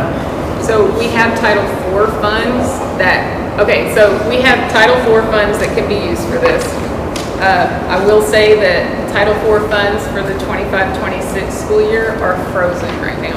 So, but that's the Safe and Healthy Schools Fund. We do have some funds right now that are earmarked for this. It won't cover all of it, but it will cover a decent amount of it. To that point, are there other things that those same funds can be used for besides these bags that we need to go do? Security, safety, whatever. I mean, they released a new amendment to Title IV fund about 2 weeks ago and said, hey, now all of a sudden we have this amount of money. So they gave us about $15,000 more. So, but we have to get off of it by August 31st. So this $15,000 is going to go to some. There could be fencing or any other needs around the portal, like security. It's broadening, right? Yeah. It's not just to this initiative, it's security. no, yeah, it's safety. It's safe and healthy Anything schools. So with- anything safety or. And if we were to come out with a policy that said, students, you cannot use your cell phone or smartwatches while in class, and if you do, you lose it. Does that meet the letter of the law? No. Why It not? has to be during the entire instructional day while on campus. So Okay, sorry, 8:30 let me phrase to- it. yeah. If you use your phone on campus, period, you'll lose it and you can pick it up at the end of the day. Or I guess I just don't understand how the bag is really adding any benefit, especially the non-lockable ones. It's like, let's just tell the kids they can't do it. If they do it, they'll lose their phone. We're compliant with the law. We're teaching them to be responsible. And the teacher has, we have some administrators here, like they have the liberty now to say, give me your phone, you're breaking the rules versus this. We've always had that. Policies, you're not supposed to have your phone. Yeah, But Zach and I would say Kevin this, just- we did send out a survey to staff. I mean, it was 90%. 92% in favor of a mechanism like this. And it was a locking mechanism. Yes. But it's just, I mean, it's still just something to enforce, something to administrate, something to look over, something to, I mean, just Well, another distraction in the classroom. This would be a lot easier to manage, because once you put it in there, it's done. I know, I just see And the parents. school districts that we have talked to that are using the Yonder bags have said it has been, there was one school district said they only had one parent that called and was upset about it, and they said it's been wonders for. Okay, and the bell rings at 2, 3, whatever time it is. It actually, the law says it either prohibits students from bringing devices on campus or require them to be stored securely. So we can tell All them right, not. so I appreciate you reading the law, so this is locked in my wrong, but, so no phone on campus or locked. Or locked. Kevin, is your point, because No, just like, I can't imagine a couple hundred kids trying to leave your front doors and getting all their I'll phones. say this. I tried to leave the Dave Chappelle concert, it took me 3 hours. I need to get my bag unlocked. A lot of the big, like Colleen ISD, Richardson ISD, Arlington ISD are using the underbags, and they're saying that they don't have any problem with the bottleneck on getting them released. There was a great video on the Richardson ISD page that really, in fact, in some of the feedback from staff, they were like, I wasn't sure how I felt about this until I saw this video. Because it's students saying, you know, I mean, you guys are old enough to remember a time when the cell phone wasn't attached to your hand and your life wasn't, you know, this world wasn't in your hand all day long, right? And a lot of these kids don't know that, right? They have lived in, and the iPad was invented in 2009, right? This has been their reality since they were born. And what a relief it was for those students to have that clarity and time away from the device and not feel like it had to be attached to their hand. And so this provides, you know, a mechanism for that without, you know, putting it in the bag, it does turn the signal off, right? Like you know, people can be calling them and texting them and they're not hearing it and feeling it. If the law says you either can't bring your phone or you have to have a lock, then the only option we're looking at is here's a lock. It says that we can accomplish this by requiring So either. there seems to be a debate, you stepped away, sorry. It says prohibiting a student from bringing a personal communication device on school property or designating a method for the storage of a student's personal communication device while the student is on school property during the school day. Yes, above that it says the policy may provide for the school I'm district. looking at the enrolled version of the bill. It Yeah, says I the do. policy must establish, okay. Right above that. B, read B. The policy may provide for the school district or All right. open enrollment charter school to There's no attorneys in the room, so maybe we can ask our attorney what our requirements of the board is, but Okay, it seems like, I don't know why we're splitting. I was in vehement agreement that the law seems clear to me. They either don't bring it or we put it in one of these things. Right? I mean, But a lock I realize it says may or may. The other one's just. I'd like to get Janda and Eric's. Yeah, what do y'all think? What you want to do? You want to police people or just wait and make sure they use the honor system, or you need a bag? I can just say, so starting middle school, right? I mean, we've had no phones for years now, but the problem with that is, you know, they'll put them in their pockets or, you know, whatever. So I can tell you 100%, I'm great, put them in your bags and that's it. So that way we see it, right? If it's in your pocket, don't put it in your pocket. It has to be gone. If you're listening to your headphones, well, you can't be listening to your headphones because that means you're connected to your phone. So like it has to, I am 100% on board with putting it in a bag, locking the signal. I'm also, you know, we talked through the levels of, you know, honor system of you just put it in your bag and let it go, right? Well, I think 6th and 7th graders are going to do great with that because they are rule followers for the most part. 8th graders may start to push a little bit, but that's their new reality, right? So 6th and 7th graders will go to 8th graders knowing, oh, just my phone's gone during school. And so I think, you know, for high school, it's going to be a push and it's going to be a fight. But I think as we go along, it's like what we saw with vaping. You know, middle school vaping was out of control a couple of years ago until they said, okay, you have to go to DAP. Well, that has significantly dropped. It still happened, but it has dropped. But it's not nearly as much as it was a few years ago, right? So I think for kids, the new reality is, okay, I can't have my phone at school. And so I'm all on board with it. And I brought up an example. My son got a job at Buc-ee's, and he texted us. he's the guy making 140 grand a year. Yeah, I know. He said, hey, if you need me at work, here is the person to contact because I will not have my phone. Yeah. And so, like, that's kids have to be able, like you said, you have to be able. They're going to be self-managing them quickly. Yeah, One thing I'll say about these bags too is that these already come asset tagged. So that part is really nice too, is that, you know, if we find one, we know who it belongs to because, you know, that was a concern. And that they are a vinyl that can be wiped down because kids. So it's a one-to-one Kids, right. bag to kid. Right. Yes, Right. The kid With an loses it, overage in case the parents of are on the breaks. hook for buying a new one, if they lose it. just like an iPad. Right. Yeah, but they are, I mean, they're asset tags, so that does help. Sure. The yonder So bags, is an iPad, they were saying though. you had to like put a Sharpie and put a number on it, and like at least for these, if we find one without a phone in it, we know who it belongs to because it'll already have a tag. Which one's going to create the least amount of overhead for staff? Then, I mean, let's look. Right, at it. because Jana, at the end what's of your the day, if you thoughts? go honor system, you're going to be chasing that down. Right, you're going to have to be dealing with that, you're going to have to deal with pissed off parents saying, well, my kid didn't do this, and you shouldn't have to, or you shouldn't take their phone away. Like, which is the least amount of overhead? I think the locking one is set it pretty good. Because at the end of the day, you guys have to deal with it, just like the vapes. And that took how much out of your day to manage? In my opinion, this is going to be the same thing. Maybe in the beginning, more so than Yeah. after the fact. Sure. And I think I'll add to that, Mr. Holt, I appreciate your perspective. The only time I got a call from my middle schooler was when he wasn't feeling well and his teacher wouldn't let him go to the office.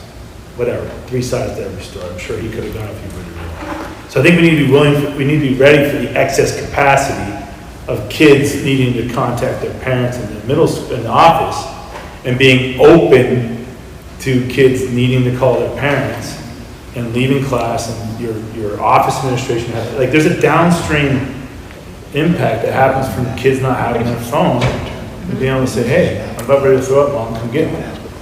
Or whatever the drama of the day. Before and after school, so that's the other, like, if they're on the bus, they can use them. Like, that's, not on school grounds during the school day. So, field trips would also be a discussion amongst administration, but in terms of what's required by the policy doesn't require that we include off-campus activities. I think I have a strong perspective as a parent. Yeah. The minute they leave this campus, they can't be For sure. If And it's, that- it's not against the law, because I want to track my kid. Sure, and that's a And lot of I agree parents with feel that that way. 100%. Like, you can't. Right. So I appreciate leave it up to the minute. No, actually I disagree with that.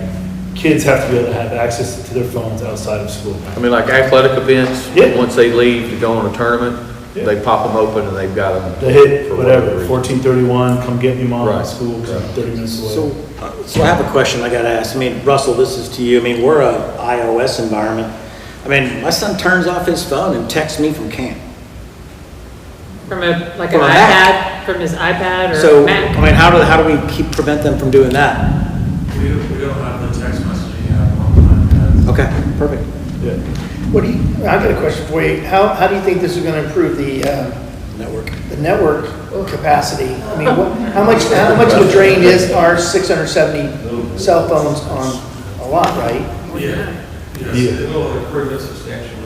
That's great. It's probably the reason why we can't get service when we're at. There's 4,000 Kevin, devices. Kevin, you had asked a question earlier about the cost.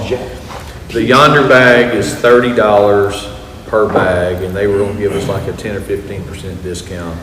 And that's, We got, what, that's 1,000 the kids? cost. I'm sorry. 1,000 kids, I'm trying to, per bag doesn't help, like.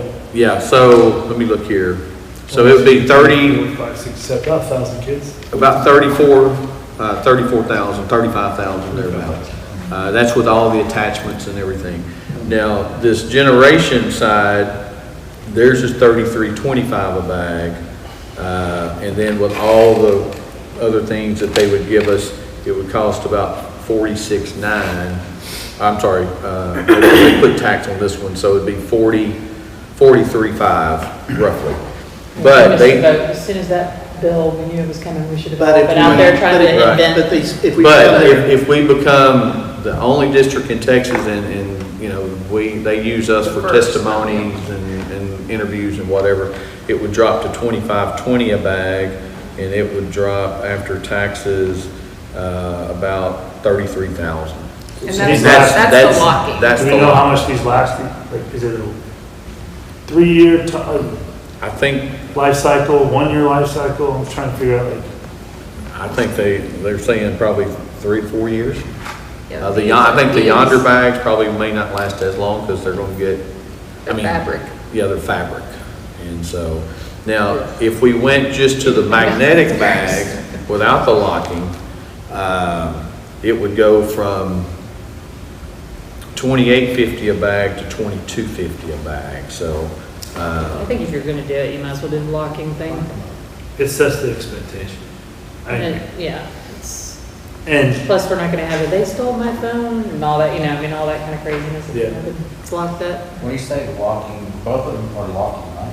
No, No, one has the only ability that just to one pop it locks. open. Only this one will lock. The other one actually has a lock that's magnetic that disengages. I thought that Yonder also had a. Oh, well, Yonder is locking. Yonder only has a locking and a Velcro, right? Velcro. So we will have to have specific different bags for For medical. students with like Medical diabetes issues. who have to have their diabetes monitors, talk to their phone and stuff like that. So those will have to be, there are some specific exceptions for that. But to be clear, Yonder has a locking mechanism, correct? Correct, And Generation has a locking mechanism. correct. So they're both locked.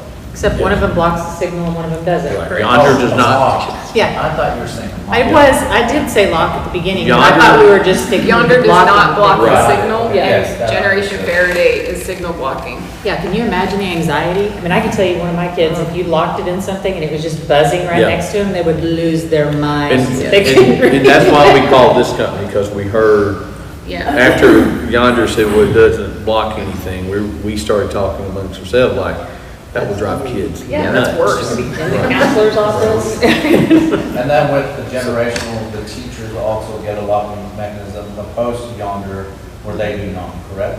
Correct. Yeah, Yeah, so the Yonder ones have a larger undocked lock stock. It's got some Yeah. sort of name. It's a bigger. But it's bigger and it's basically, you put them in exits. This you would do the same, but there's also one that goes like on a lanyard for the teacher. And it has a little screw cap on it, so that it looks like a flashlight. It looks like a mini flashlight. And then we even talked about, do you give the bus drivers one in case a kid happens to forget Yes. to unlock it walking out? You give a bus driver, he could pop it, or he or she could pop it open, Or or. at the front of the school, You so could- the kids can drive, Right. parents drive. Some, and some do that. Of course, they say you need a camera to make sure vandalism. We And talked we even about- talked about, do you call LVPD and let them put one In the lobby. in the lobby or in front of the LVPD, because I don't think anybody's gonna vandalize I something. really don't think any kid is gonna forget to unlock that bag. No, what may happen is they're playing with it and accidentally lock it. That would be, That's a good point. So this isn't a popular statement. I guarantee this is coming. Your staff is going to be highly ridiculed by their phone usage when the students are allowed to have it. And I know, And we talked about teachers that. shouldn't have phone, whatever, we're all guilty. It's going to be magnitude of inspection when the kids aren't able to and they pull their phone out in class to check something out. Yeah, and we discussed that just last week about Is it. this really an action item or is it just information? Well, I think it's, we have to develop a policy, and we would bring the policy back to, we want to kind of see what direction y'all wanted. But our handbook, Student Code of Conduct handbook from TASB has yet to be released. And so, once we get that released, then all this information will be included in that, at that point. you have it as an action item. The point of discussion. I mean, yeah, we can vote on it, but. Is it going to be all or nothing, or is it going to be educational, right? Right, I think that's the question. It's really just a discussion item, there's no action on it. I'm looking at his I board thought Board notes. notes say action. Let's see, Agenda did not. we definitely want direction Yeah, before we we want decide which direction. way to go. Right. My perspective, locking up. Locking Locking, one, that's it's my got the, perspective. yeah, I'd say the locking one. It's my perspective. But for those, is it, we lock them, or we get that bag, and then we allow them to not lock them until they mess up? And then once they do, no? I think what they're saying is, Okay, hey, go with just this making one. sure. I'm Yeah, in I favor would- of the You go with locking this one. Faraday bag. Yes, that one. Become the Texas, I'm in favor of the Lighthouse. Faraday bag. Yep. Try to take advantage of being the first district and 100%. getting the discount and go from there. Yeah, I mean, our kids were in school, they had the Blackberries, remember? Your kids didn't have T9. phones. Shut up. We have old enough kids that they didn't have that stuff. Zach used to do his. Hey, I used to carry my bag, my phone in a bag. Alrighty. Okay, so, Yep. Do you have what you need? You can't vote on it. so Janda, Eric, do y'all have any, as campus principals, building principals, any thoughts or discussions on? I'm Go ahead. I'm grateful for the support. I agree with you 100%. We had that conversation. Eric and I visited with the principal from Taylor, and they had already implemented this past year and got some good information. And he did say that was something that he addressed with his staff. Like we can't ask our students to be engaged and you not be engaged in your job. So that was definitely a conversation that we would have. Good. Appreciate you showing up on a summer night. Right? Go home. Alrighty. Okay, well, we appreciate the direction and the discussion. Like I say, this is, something that the state has put on us, and we got to figure it out, so. Alrighty. We're only on number 7, teaching and learning update. So I tried to make this brief for this meeting because I saw the length of the agenda, but I do have a few things to bring to you. Some are timely and some are just updates on keeping you a little more informed as a board of the efforts district-wide that we are that we are using to make improvements. So I have my sheet notes because I can't read that and I forgot my cheaters. So I'm going to start with a very, very quick accountability update. There's not really any great new news because accountability ratings have been held up in litigation for quite some time. So you can see that we didn't get any scores in 2020 or 2021 due to COVID. The 2022 ratings were impacted heavily by pandemic-related disruptions. So the first that were released weren't really a great barometer or indicator of how we were really performing across the state. 2022 to 23, A through F accountability ratings were released at the end of this school year. Okay, so that's 2 years lagging data, or it's not lagging data. We had the information, we had the test scores, but we just didn't have the A through F rating. And then the release of these ratings were delayed due to lawsuits filed by a large number of school districts, challenging the changes to the rating standards. They flipped the script on us a little bit in how the ratings were calculated, as well as introducing a brand new STAR assessment, the STAR 2.0. So it was not comparing apples to apples or giving us an opportunity to gauge what this new rating system looked like, to game plan, essentially. And then among the concerns were the new methodology for the ratings, coupled with the STAR 2.0 redesign. Also at the same time, an abrupt change to the CCMR rating scale. The A used to be a 60% or a 60-point scale, and they jumped that up all the way to 88% in 1 year. So you'll see as the 2023 ratings come out across the districts, across Texas, you'll see a significant drop sometimes in high school and overall district scores because of the CCMR shift in that large change. So that's kind of where we are right now. And I have a little slide that used AI to generate that cute little kid slapping his head saying, I'm ready for the next school year, and really you're releasing 2-year-old ratings. So that is the reality.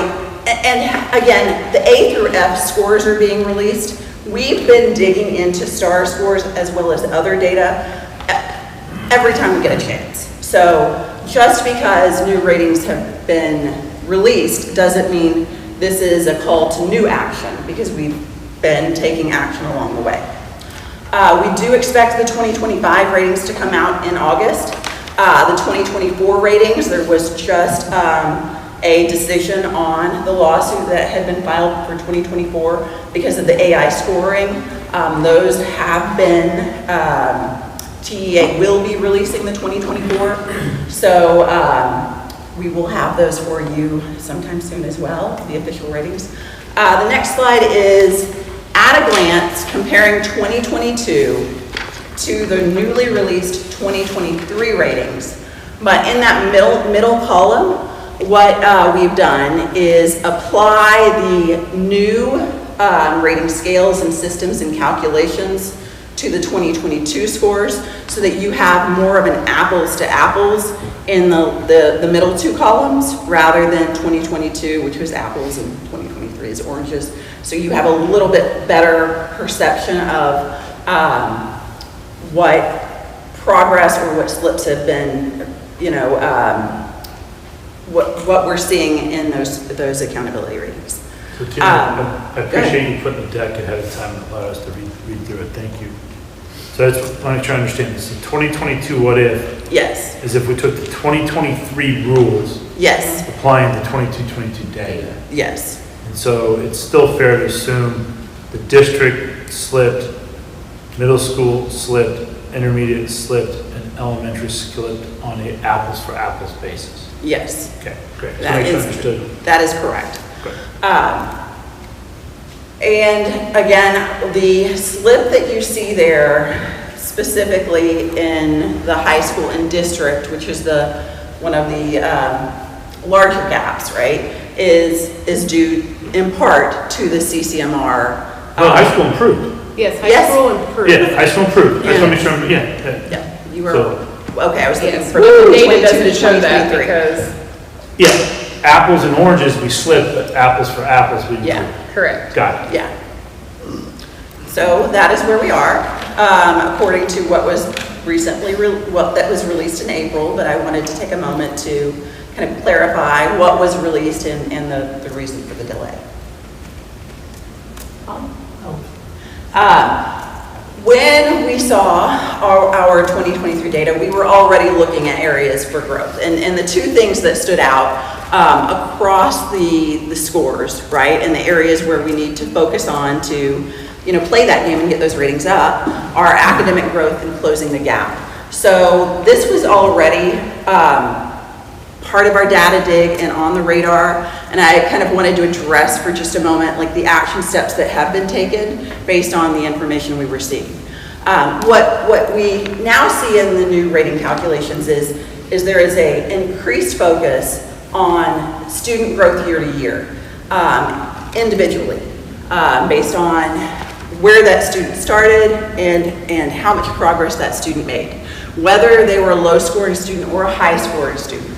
Gone are the days where you're just looking at the end picture of like, okay, how many kids got meets, masters. Now we're looking specifically at like growth points per individual student. So that is seen in academic growth as well as closing the gap. Holly? So just so I understand that, sorry. Yes. I know like Kevin's gonna ask a lot of questions. I always do, I apologize.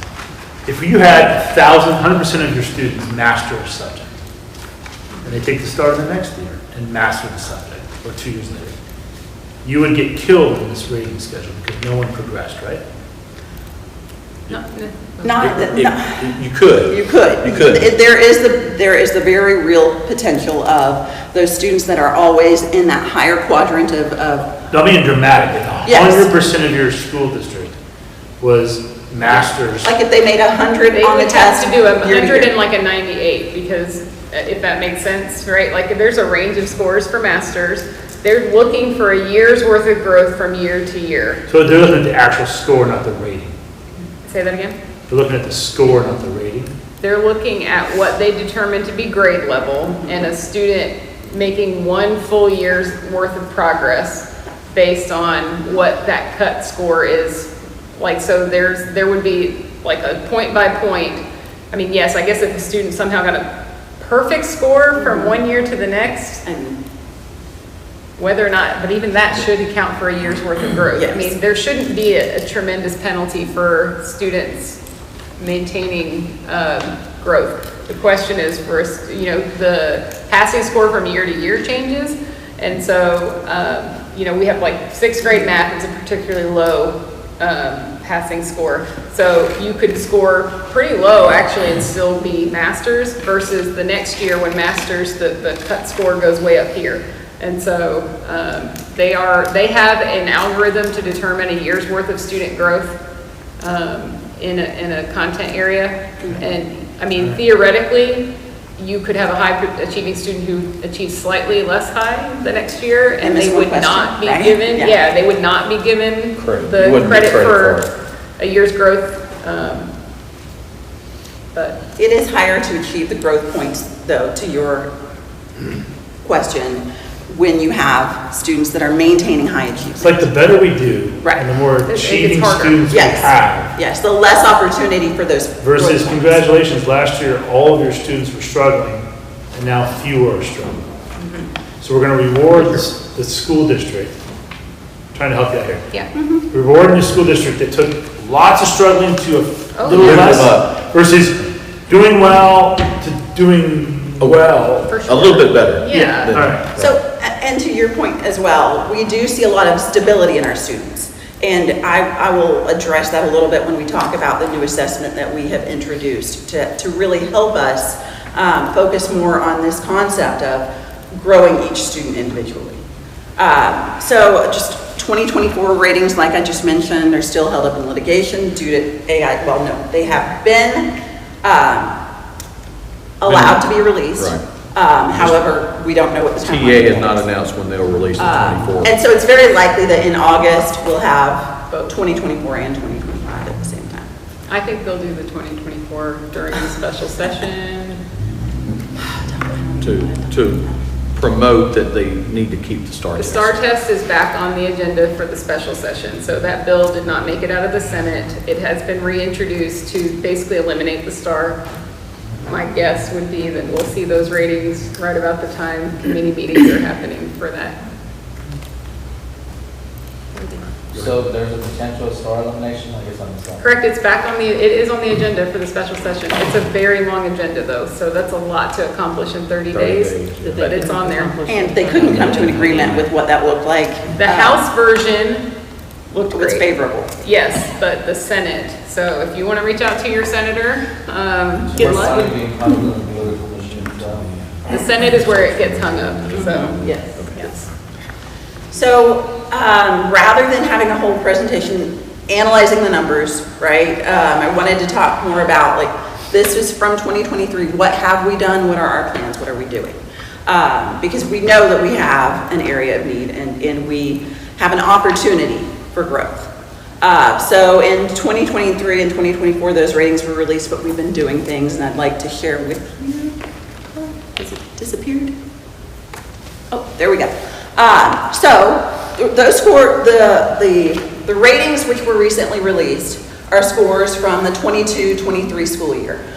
In the 2023-24 school year, and that work started during the previous school year, we talked about and visited with you a little bit about implementing TEK's resource system as our year at a glance and scope and sequence to shore up and to be a little bit more consistent across the core content areas K through 12 in the what we were teaching. We had a long history of teachers developing their own year at a glances and scope and sequence, but we were starting to experience more changes in staff, right? Onboarding new teachers. And so we really took a long, hard look at our systems and what would be best for teachers and therefore students. And that was the year that we implemented TEK's resource system as our one-stop K through 12 core subject resource for teachers to get to know, dig into the TEKs and the curriculum for their content area with a multitude of resources to support instruction. And so that is an ongoing process. That was a huge shift. We are still working on perfecting that implementation, but we've come a long way since 23-24. Last year, thinking about closing those gaps, right? We have to know and helping students make growth, we have to have timely data on how students are performing and quality. And I don't know about you, but I don't have every faith in the STAR test. And at the same time, it comes at the very end of the year. So it is more of an autopsy. I was avoiding that word, but more of an autopsy of the students' progress rather than giving teachers timely, quality information that can help them develop their learning plan for each and every student. So last year was a big year for us, and we improved our systems on monitoring and adjusting and growing every student by implementing MAP growth assessments.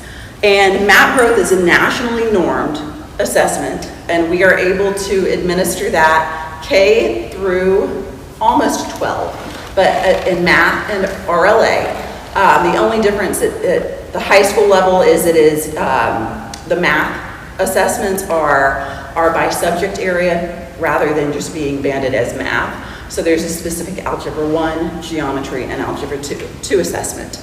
We administer this beginning, middle, and end of year, and this provides teachers with a look at each and every student and their expected progress, as well as a detailed analysis, and I just put some slides to show you what it looks like, of where the student is excelling and where there might be work to do aligned to the TEKS. So now we have a TEKS-aligned assessment for this coming year, paired with a strong scope and sequence and curriculum. And our work is to continue to bring these two together, to utilize those two to grow each and every student and support teachers in planning for more individualized student instruction and progress. I included the video, and we won't play that now because you have access to it, but I just thought it would give you a quick perception and overview of, okay, what is this MAP growth? Why is it successful? And so how can it be successful, and why is it so widely spread, used across the nation? And I love that it is nationally normed, right? Because now we can truly see how are we performing. And my goal is that this past year was a learning curve for all of us, for our teachers, for our students, in administering and understanding this assessment. This year is the year that we can really be boots on the ground from day one, right? Because now we know, okay, how do we best assess? Because that was a learning curve for our teachers. You're doing something new with kids, and from the littlest to the oldest, coming up with a plan to really get quality time for assessments and good data. And we brought in a presenter from NWEA 3 times last year as we implemented NWE MAP growth to make sure that the teachers and administrators had the PD, the information and the support they needed to administer, understand the reports, and really utilize this new resource. And it's been great. So when we implemented the TEKS resource system and the text guide, was that because we were seeing so disparate, I guess, curriculum? Like we were seeing like in the 4th grade math or whatever, we were just seeing teachers go at it in such different ways? Partially, yes. And I think also it was also a response to teachers, right? We're not getting teachers, we're getting more and more teachers that are choosing this as a different path. Maybe like alternative certification teachers who haven't gone through the work that is involved in getting a teaching certificate through old school ways like we did, right? We had courses in curriculum design. People coming through and DOI hires, we're seeing that as more of a need to have a resource ready to go to take that workload off teachers. Teachers were asking for more support in curriculum. You know, when we started that initiative 13 years ago, we had, our demographics of teachers looked different. We had much more veteran teachers who, and who wanted that autonomy. What we were seeing from, over the last few years is teachers requesting less autonomy and Yes. more support. Yes. And that Give really me- allows give us to me, provide that. Yeah. Because I don't have time, right? Correct. Because their jobs have gotten much more complicated and difficult in so many things. Especially post-COVID. It was taking something off their plate, but also at the same time, giving them a resource that is high quality, right? And it provides consistency so that we can have 4 teachers, right, teaching the same content, using the same resource for their year to glance and planning, digging in to the same instructional materials that are provided. So it's streamlined. It provides them with a how, but doesn't prescribe it. So if Yes. I need, like, how do I teach this? I have a game plan. If I'm a veteran teacher and I know that this works for me, I have the autonomy still to determine the how, but the what is much more defined for Do we them. have data to prove that assumption's correct? That a teacher with the autonomy is outperforming the teacher without, I'm trying to triangulate this. I do like a big circle around our school district.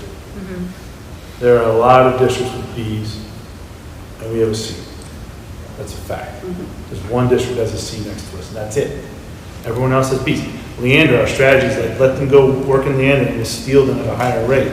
Leander has a B, we have a C. So I just want to make sure that these assumptions we're making, that we're swinging through, and they're not just, I'm not saying that they're wrong or right. I just think there's something here. And if it's just the CCMR, let's go fix that with a bunch of brute force fixes so that sign on 1431 on your way into town is no longer inaccurate, that alludes to us being an A district. And I will say that one of the reasons I felt so strongly that we needed an assessment like this is because we can dig deeper into groups of students by teacher, right? Which teachers have grown their students more consistently. And it's also very valuable for teachers to sit in a group and talk through how they are growing their students. But this new resource does allow us to dig into exactly the types of questions that you're asking. And how long has that been in place? This was the first school year. So we're going into year 2. And so just gave you some examples of a data view. That line that you see in the colorful chart is multiple data points on the same student. That would probably be 3 years, about 3 years of student data, which is new for us to be able to track that far back and look at trends for students digging deep into the TEKS, because it does align to the TEKS, so that we could see, okay, where are we seeing needs? So I just kind of wanted to give you a quick overview of, yes, we are responding, and we have been. We know we have work to do, and we have been actively working since that implementation of TEKS resource system and the layering along the way in a way that is meaningful and that also doesn't overwhelm teachers at the same time, because you can only take so much new 1 year at a time. We'll also So Tim, what's the takeaway of this chart? I just want to make sure I'm sorry. So the takeaway? Yeah. So what you are seeing here is, if you were looking at an individual student, you can see the growth line at the bottom. That yellow band in the middle is the student is the 50th percentile, so that's your average student in the nation. There is not Texas, country. Nation, okay. Yes. And so the dotted line is what the nationally normed projected growth for that student would be. So you can see along the way where they are meeting expected growth, they might be dipping, or they're making large gains. So again, this is beginning, middle, and end of year. So as like almost the first 3 weeks of school, we will do our beginning of year assessment, so that as the kids are walking into the classroom almost immediately, the teachers have a valid data point in order to start working from. Appreciate you sharing. It's blacked out. Is this a student or a teacher? That is a student, an individual student. Now, there are many reports that I could show you. You can go teacher by teacher, grade level by grade level, content area by content area. And so what I'd like to do at one of the upcoming board meetings is present to you our beginning of the year district data. So that as we, like I said, last year was a learning curve for us. We were new to implementation. We had some bugs to work out in the actual assessment process to make sure we were doing it effectively and making sure all students were tested within that window, working through the bugs of technology, and along the way learning how to read the reports and the meaning of the report. So it was a big year for our teachers in learning how to use this tool, and this year we're ready to roll from day one because we have the background knowledge. So you can do this at the grade level? Yes. I'd love to see it, because what's scary to me is that you look at the chart at the bottom, you're like, all right, we're doing okay, and then you look at the top, we're way below the mean on growth. So that is a random individual student. No, that's why I want to see it at the grade yeah. level. Yeah. It softens the variability. And so we get 2 data points too. We get an achievement, student achievement, to see where they are in terms of other students on that one assessment. And then once we have 2 data points, not only do we have the achievement, but we have the growth. So it's been very valuable in our efforts to do exactly what we need to do to improve our accountability rating by focusing on student growth. Fair point. And as a board member, I'll say this, I don't know who's in charge. Be very careful how we use this for our students. Because I'll tell you, I can tell you of a student who's a 504 exemption, who the teacher thought it'd be a good idea to sit him down and show him where he ranked versus his peers, and that failed dramatically. So I just want to make sure we're using this for internal reasons and not to bestow upon our students the burden of having to be a high achiever or a high growth student, because that's not their job, it's our staff's job to make sure that happens. So I'll leave it at that. I got a question for you. Does this address or allow us to identify weaknesses? So in other words, if a student is having difficulty in math, does it help us identify that, hey, this is not if they're a 4th grader, it's not a 4th grade teach that they're struggling with, it's a 3rd or 2nd grade. So we could identify that, hey, and then if we see it, then, okay, so it does. The amount of data that you can dig through and decipher is so powerful, and it does exactly that. If it's an area of student need, you can dig down to where that missing link is. Okay. It may not be covered correctly in the 3rd grade, so we got to go back. Yeah, you see those little arrows that you can click on those, and it will give you specific TEKs that a student either did well on, or they called it, like a relative strength, or a suggested area of focus. So if we see that specifically as a group, then we can identify, hey, maybe that's something. That can inform group instruction, it can inform intervention, right? Okay, good. Yeah, it will in the teacher view, their students are put into categories based on need. So this allows us to do, because we used to have to hire, Randy and Kelly did it for us. She stepped out of the classroom and became where she was identifying this kind of information. It's been so very our screeners, helpful. this essentially is replacing some of the older screen. We used to use Ames Web back in the day, and so yeah. If you have this data, you're able to implement a plan, say pulling groups because of this data. Yes. Right? But are you still teaching to the test, or are you truly educating the kid based on their needs? Does that make sense? The goal is to educate the kid based on their needs, because, So if we improve the scores, if we implement it, right, and these kids are 100% uptrend, they still may fail that start. Is that correct? And I'm not.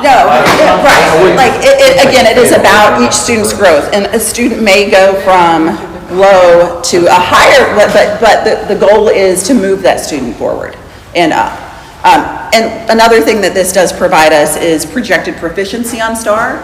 And so that's always, it's, you know, in playing the STAR game, it's just another piece of information. And I guess the point I'm trying to make is, STAR's trash. Right. It is what it is. And at the end of the day, we should be educating our kids to tailor what their needs are, not to a test. Right? So with regards to that, what I'm trying to understand is, even if we're doing our best, and we're seeing trajectory, but these kids still, for whatever reason, fell in STAR, we're not helping them. And does that impact our accountability rating as well? I mean, these are different assessments that measure different things, right? This is student growth. Correct. Right? And that I get. Yes, so is it possible that a student, that this test tells us something different? For sure. Okay. Which one, I can only speak about myself. If I had 2 reports, there's one I'm going to put more weight into than the other, right? There's one I would talk to a parent about more than the other, you know? Okay. So this view would be like the class level. This is, I'm assuming, hypothetical?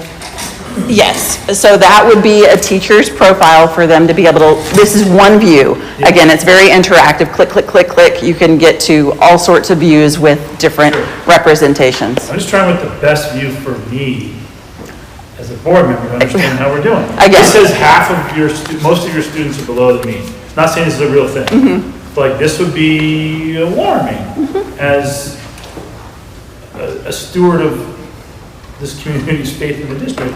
And so like, can we can review it in closed session if we need to, it's the personal data, whatever it is.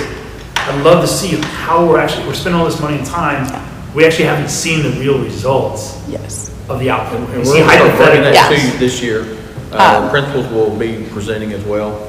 Okay, great. This is high-level overview so that if we come back and look at this, you have context. Great. And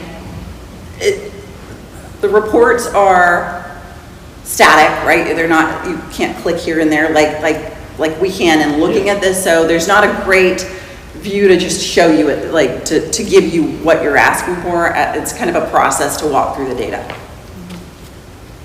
Yeah. So I appreciate it. I just want to offer some context maybe. Yeah. We have a new competitor in town, charter schools. Publicly funded charter schools. Yeah. And here's what I'm worried about.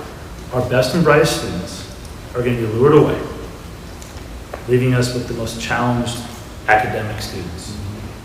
And having the data to, one, try to keep the families of the best and the brightest here in the district, and also bring that tail up at the same time will allow us to be more competitive in a new world, which I'm convinced in 2 or 3 years, we are competing with a new breed of school competition that is not Marble Falls or Leander, but a charter school that's on Lomansville.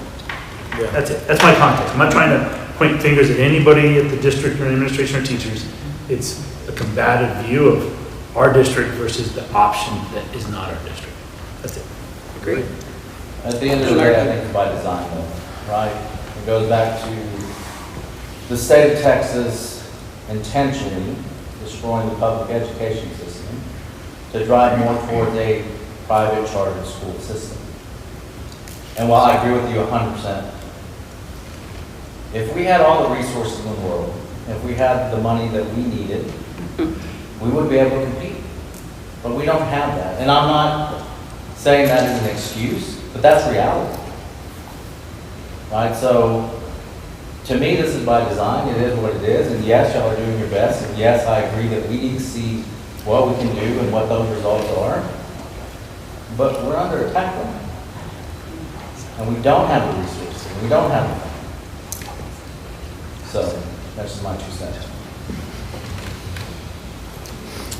And like I said, we'll be bringing this to y'all throughout the year. Like I said, I've already talked to the principal about, they will be presenting like elementary together, middle school and secondary together. And so you'll start getting more teaching and learning updates throughout the school year. So. And as I said, like I'd like to bring you the beginning of year data once we get it. Now that we are confident in understanding the data after year 1 launch year, I think I'd like to bring you beginning, middle, and end of year updates so that we can see how we're progressing.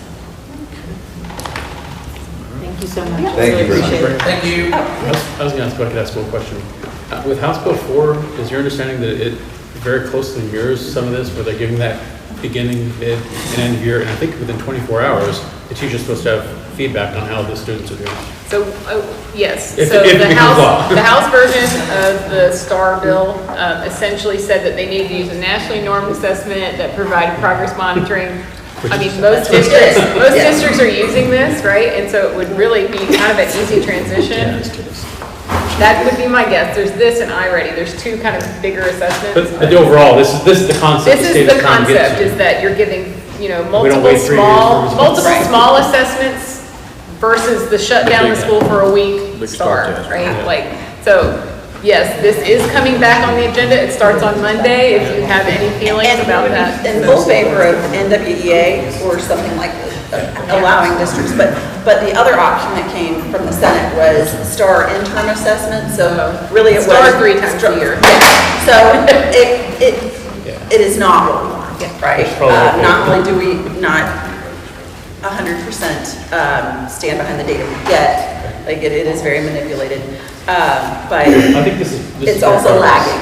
Yeah, this is great. So it's been a great, it's been a great year. Thank you. Thank you, Dan. All right, budget update. We've got Mr. Stoner is going to give us an update. Yeah. Lighten the mood. Susie just said, it's your turn to lighten the mood, so let's talk about money. First of all, before we start talking a little bit about the preliminary budget, I want to give you an update on our performance versus actual in 24-25. I had sent you that document we've been tracking since, I've been tracking it all year, but as of January, I started to provide you updates on that. Right now, we're trending to have a deficit budget of about negative $600,000. We adopted somewhere close to $1 million, about $960,000, which is just over 3% deficit last year. We're looking to outperform that a little bit.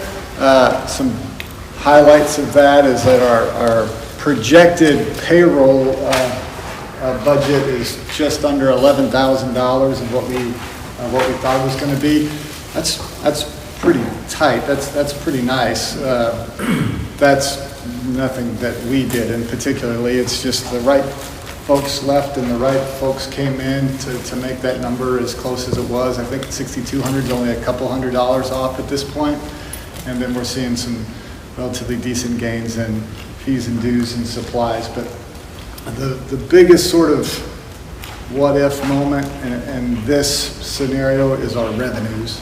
Right now we've collected over $27 million when we thought we were going to collect around 29 million, so we're about 1.3 short, 1.4 short. About half of that is revenue that we're anticipating to get from the state between now and August 31st. And then we had dismissed our formal appeal of our SHARS data for our cost report in 2022. The feds were going to give us $140,000 since we dismissed that. I've contacted them probably 8 times at this point, wondering when we're going to get that. And I've gotten no response, except that I'll get a response in 2 days. But I've gotten that about 4 times. So some of that is not necessarily the tax collection portion, some of that state and federal, but that's the biggest what if at this point is seeing how close we can get to that $29 million revenue projection that we thought. But if we do meet that $29 million, we'll be about $600,000 deficit, which means we outperformed our budget by about $350,000. So that leads into next year. We're still having to deal with the $950 some odd thousand that we adopted last year in our budget last year. So looking forward to school year 25-26. Our goal of this board and ours has always been to try to be as close to 2% as we possibly could or possibly can. Right now we're at negative 1.97% deficit budget, which is about, let's see what that number is exactly. Holly, you have that other document? Preliminary? The preliminary, yes ma'am. That number is $518,000 deficit budget going into school year 25-26. So what that means is if we choose to move forward with this preliminary budget, that $520,000 is something we're going to have to deal with, going into 26, 27. We've cut the 960 down to negative 520, but we'll still have to deal with that negative 520 as we move forward. The templates that school finance is based on, they've run through 3 different templates. The 4th template came out July 10th. That hasn't been run yet. That was just released late last Thursday. I haven't ran that data yet. There may be some changes to the preliminary budget in terms of revenues based on that information. Every legislative session is a little bit of a crapshoot because of how many things are changing in terms of law, the $140,000 exemption, the business personal property exemption, the over 65 disabled vet exemption are all going to tweak what our tax collections ultimately look like. So the numbers that we've derived will ultimately be confirmed or changed on July 25th. That's a big date for us. That's when certified values come out. And we'll get what Travis Central Appraisal District says, what they think our collection's going to be, and we'll move forward on that. But ultimately, what we're sort of held to is what the comptroller says our values are. And if you guys remember that whole debate and sort of drama a few years ago, TCAD, the Travis Central Appraisal District, is not allowed to talk to the comptroller in terms of what their values are.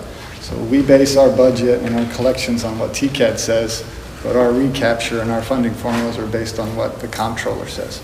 And they don't necessarily always talk, so it's pretty awesome to hope that they're close. But we go by what the data says, and the data that we're getting is from TCAD, and that's how we're getting to this point. Some areas of note in terms of this, and I know keep it as sort of succinct as possible. Our revenues are going to go down about $3 million from last year. We're looking to collect about $3 million less than we did the year before. That's largely based on what our tax collections will look like. We do anticipate interest rates going down a little bit. Our interest revenue going down a little bit for 2 reasons. We are potentially looking at maybe a recession, and then also we're just not collecting as much as we did before because our tax collection is going down based on the homestead exemptions, property values not going up, and the other laws that were passed in the last legislative session. So with that revenue going down about $2.7 million or so, our expenses have gone down about $3.2 million. So that's where you see some of these budget items that we've looked to thin coming to fruition in that. Just last thing to note, our recapture, that's a big number. That's gone down. That's twofold. One, we're allowed to fund teacher raises with what we usually have paid in recapture, and then 2, property values have gone down as well. So that's why that recapture is gone down by about $4 million, which puts us about in the range of what we were paying in recapture pre-COVID. If you guys remember, we ended up paying about $15 million in recapture in 22-23. Since then, property values have plateaued a little bit, but still slightly growing. This is the first year that I've been here where property values have actually gone down a little bit. So that's why the recapture number has changed so much.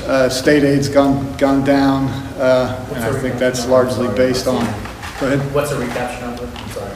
For next year, yes. About $4 million. Okay, thank you. State aid's gone down a little bit compared to last year, largely I think because they're allowing us to keep a little bit more of that recapture that has been paid in the House Bill 2. And we think we're doing some pretty good things, and we'll have to try to lean on other resources. Unfortunately, some federal funds have been frozen for school year 25-26, so that adds a little bit of a wrinkle into how we navigate that. We largely lean on Idea B and Title I in federal funds. Those at this point have not been altered, but keeping our fingers crossed that they remain a source of revenue for us because they have matching expenses and some. Our idea B, we've leaned on idea B as we've gotten off of SHARs, and our idea B funds are completely depleted, about $300,000. So we hope that they get renewed so that we can still code those matching expenses to those teachers that receive those funds. Any questions on the budget? So I saw our tax collection is 94%. Is that currently for this year? For current to date. We've got 2 months left. And we budgeted for, what percentage do we think we were going to collect, or what do we need to collect? We need to collect just over 25 million, and I think we're around the 24.7-ish range, so we're fairly close. A lot of P&I, usually penalty interest starts coming in, usually in these last couple of months. The normal current year and prior year do get a little slow, but we hope to still get pretty close to that number based on what we anticipate in penalty and interest in the next couple of months. I hate to bring this up, but this is on the special session as well.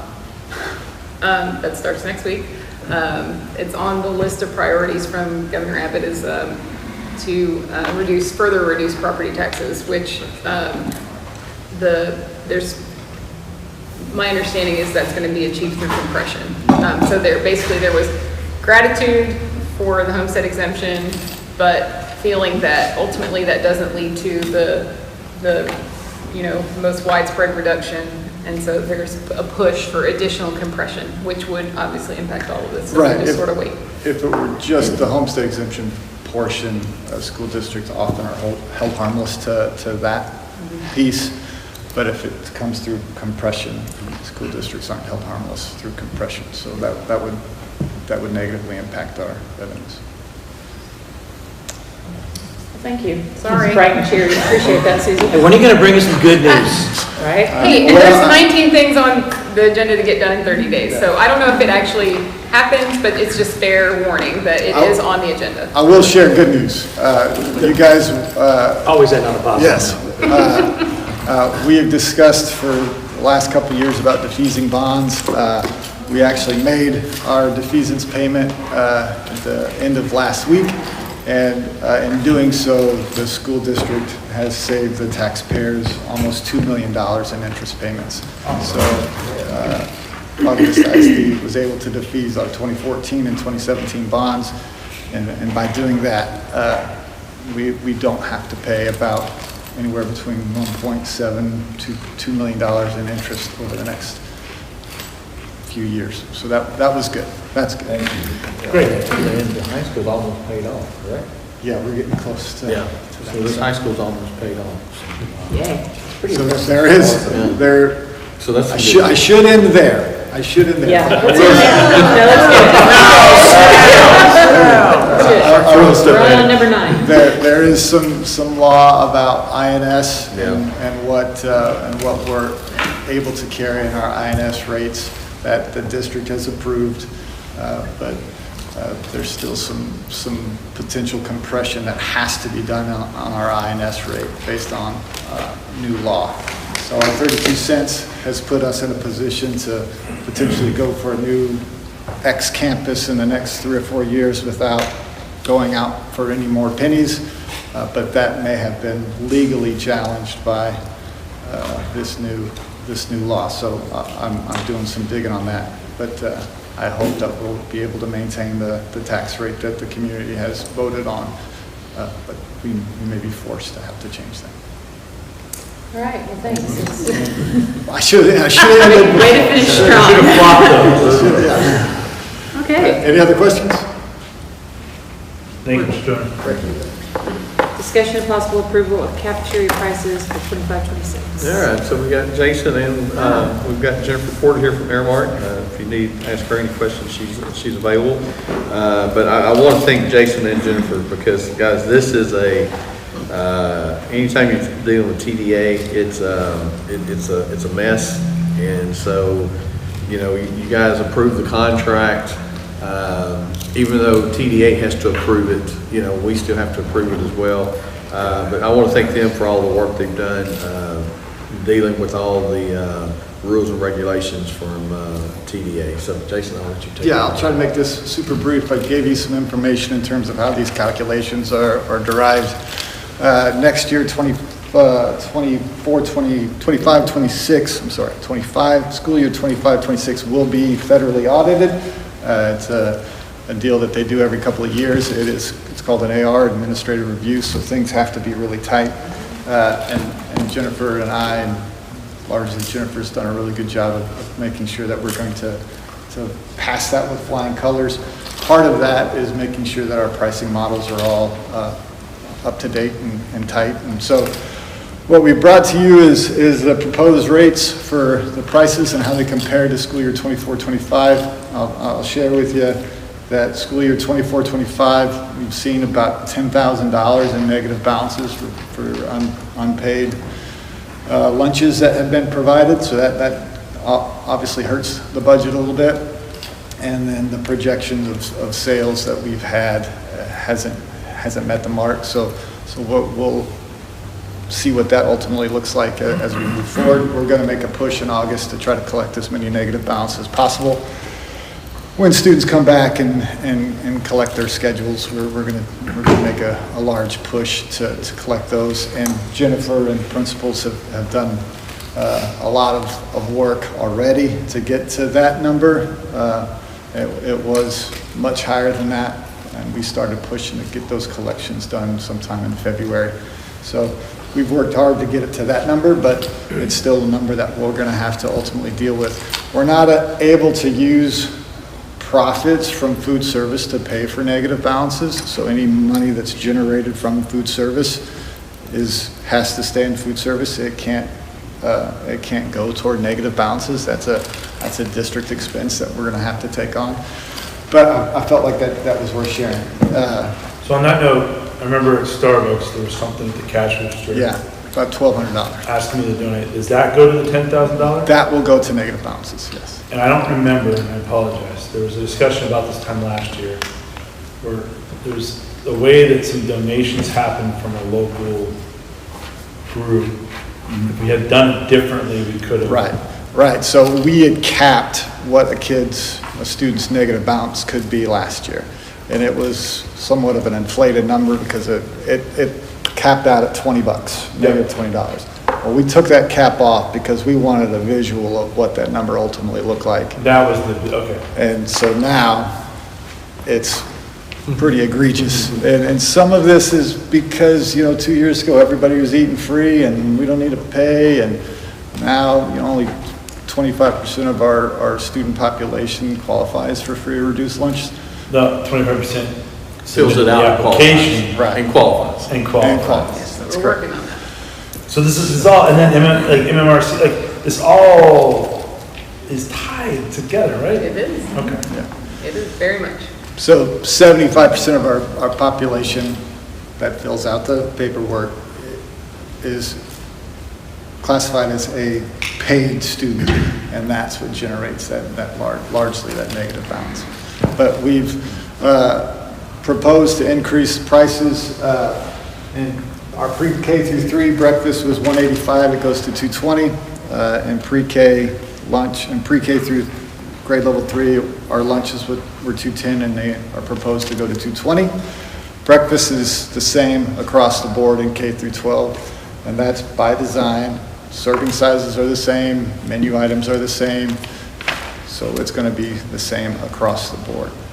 Where in the past, pre-K through 3 was actually charged less, and that doesn't make any sense moving forward. The meal is exactly the same, and we stand to gain a little bit more revenue because breakfast sales at pre-K through 3 are significant.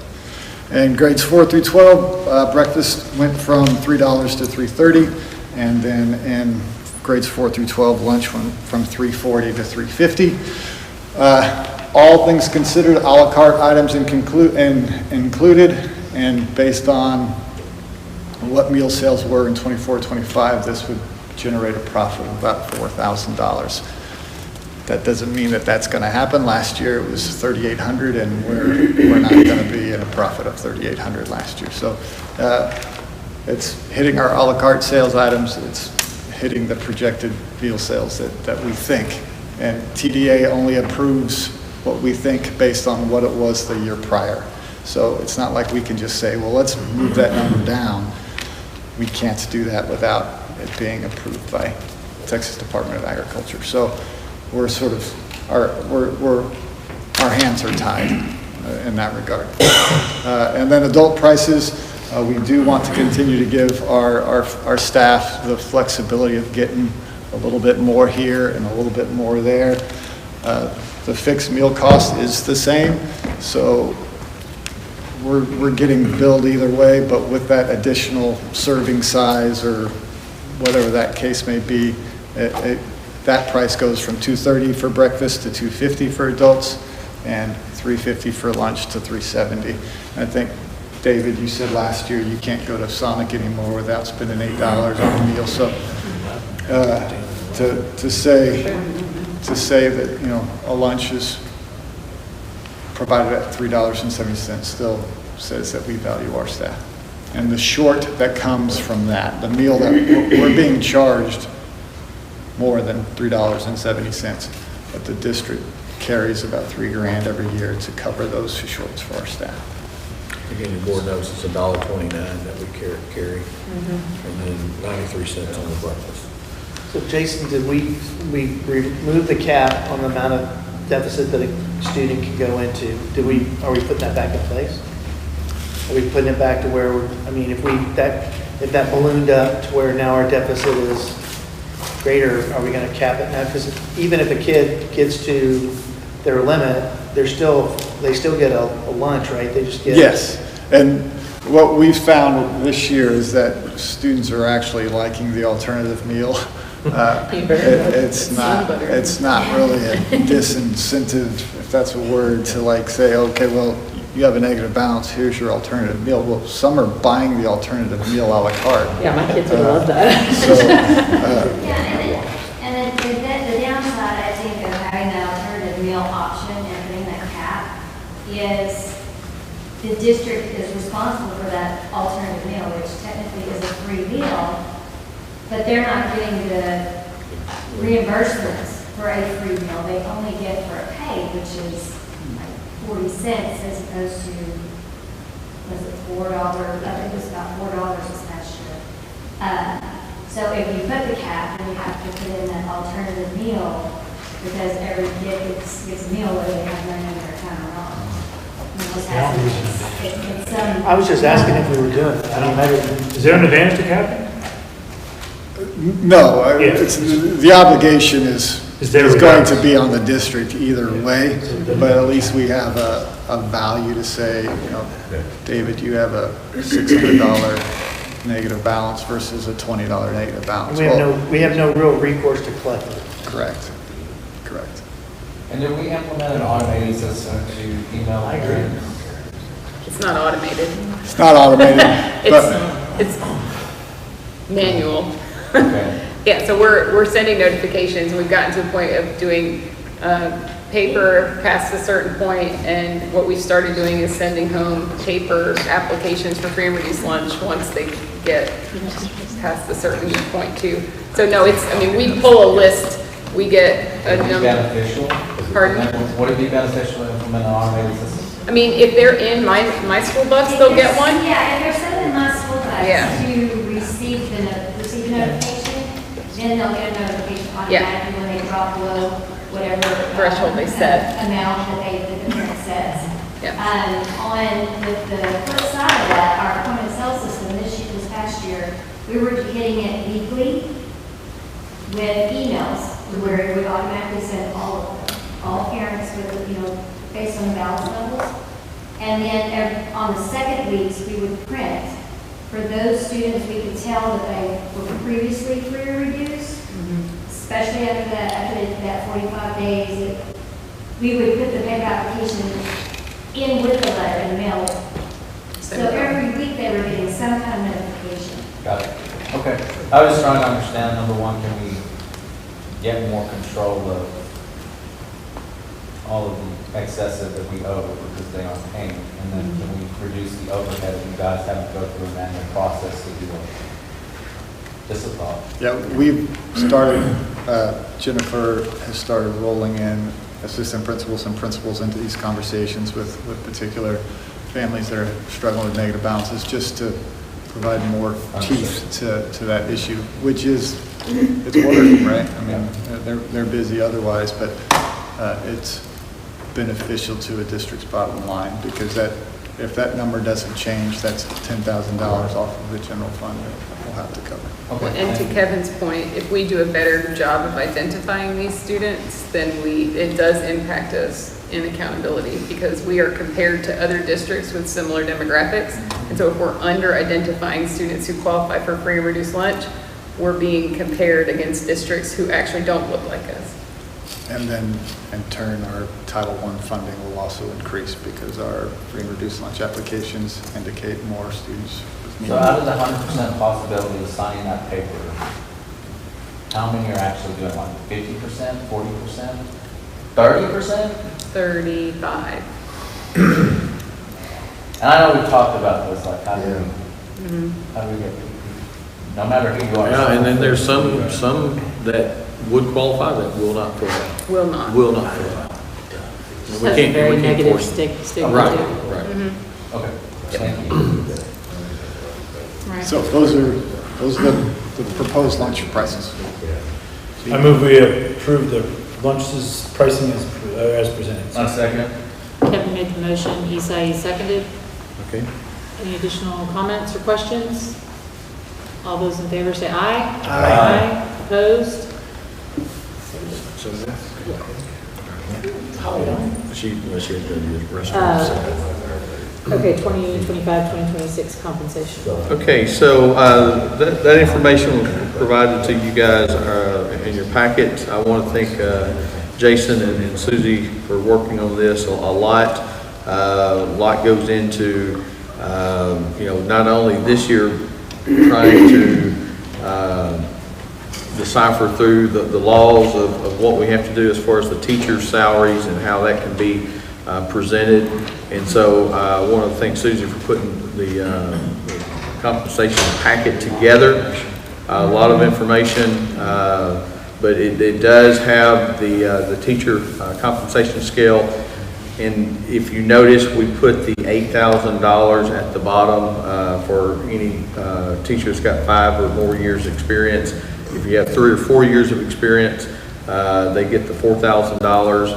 And so when you see the total that's adopted, that does not include the extra stipend that the state, is providing. So when you look at the compensation scale, if you look at somebody that's got that's got 3 years, that's $51,000. You'll add $4,000 to it, so that'd make $55,500. And so, this money that the teachers are getting is provided by the state, and then of course librarians and registered nurses have to, they're viewed differently by the new law, so we had to change that scale. Then we have the administrative scale as well. And then we've also have the counselor compensation scale for 25-26.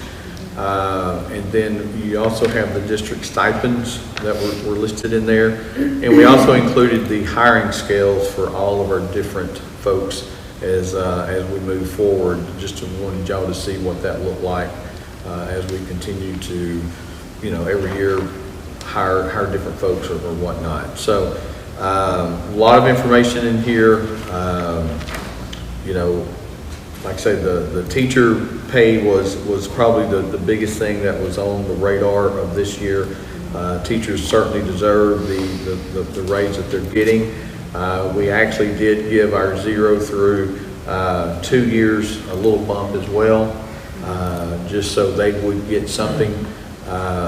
And so I'll let Jason or Susie speak to anything else that they'd like to talk about.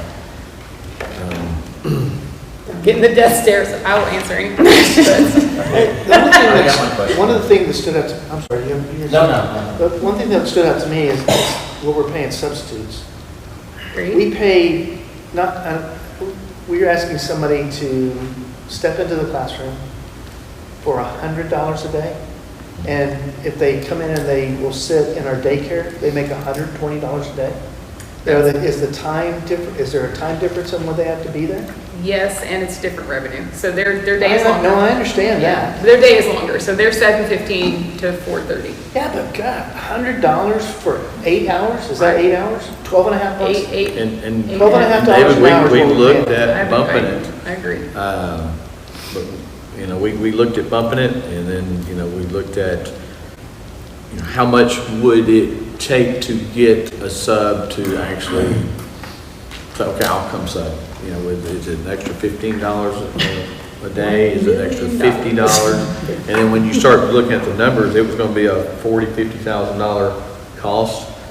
And then with the deficit budget, we were trying to figure out. I agree. That stood out to me that I was just like, good. I mean, I'm not sure for $100 a day. I mean, I don't hear much, but I have heard from people that have been asked to substitute, and they're like, I'm not doing it. Yeah.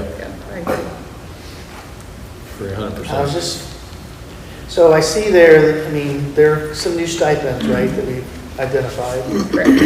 So if we have moved people Out of positions, and so we were having to disperse. You know, we've covered a lot of ground through attrition this year, but those people did work, and so in some of those positions, we've had to portion out pieces of positions and give them to existing employees. So when we've done that, we've attached the stipend. Well, with stipends, regardless, male, female, if you're an assistant coach, you're compensated exactly the same.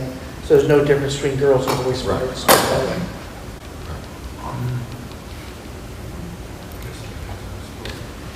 David, to your point about subs, that was one of the things we've discussed a lot, because our fill rates are challenging and whatnot, but.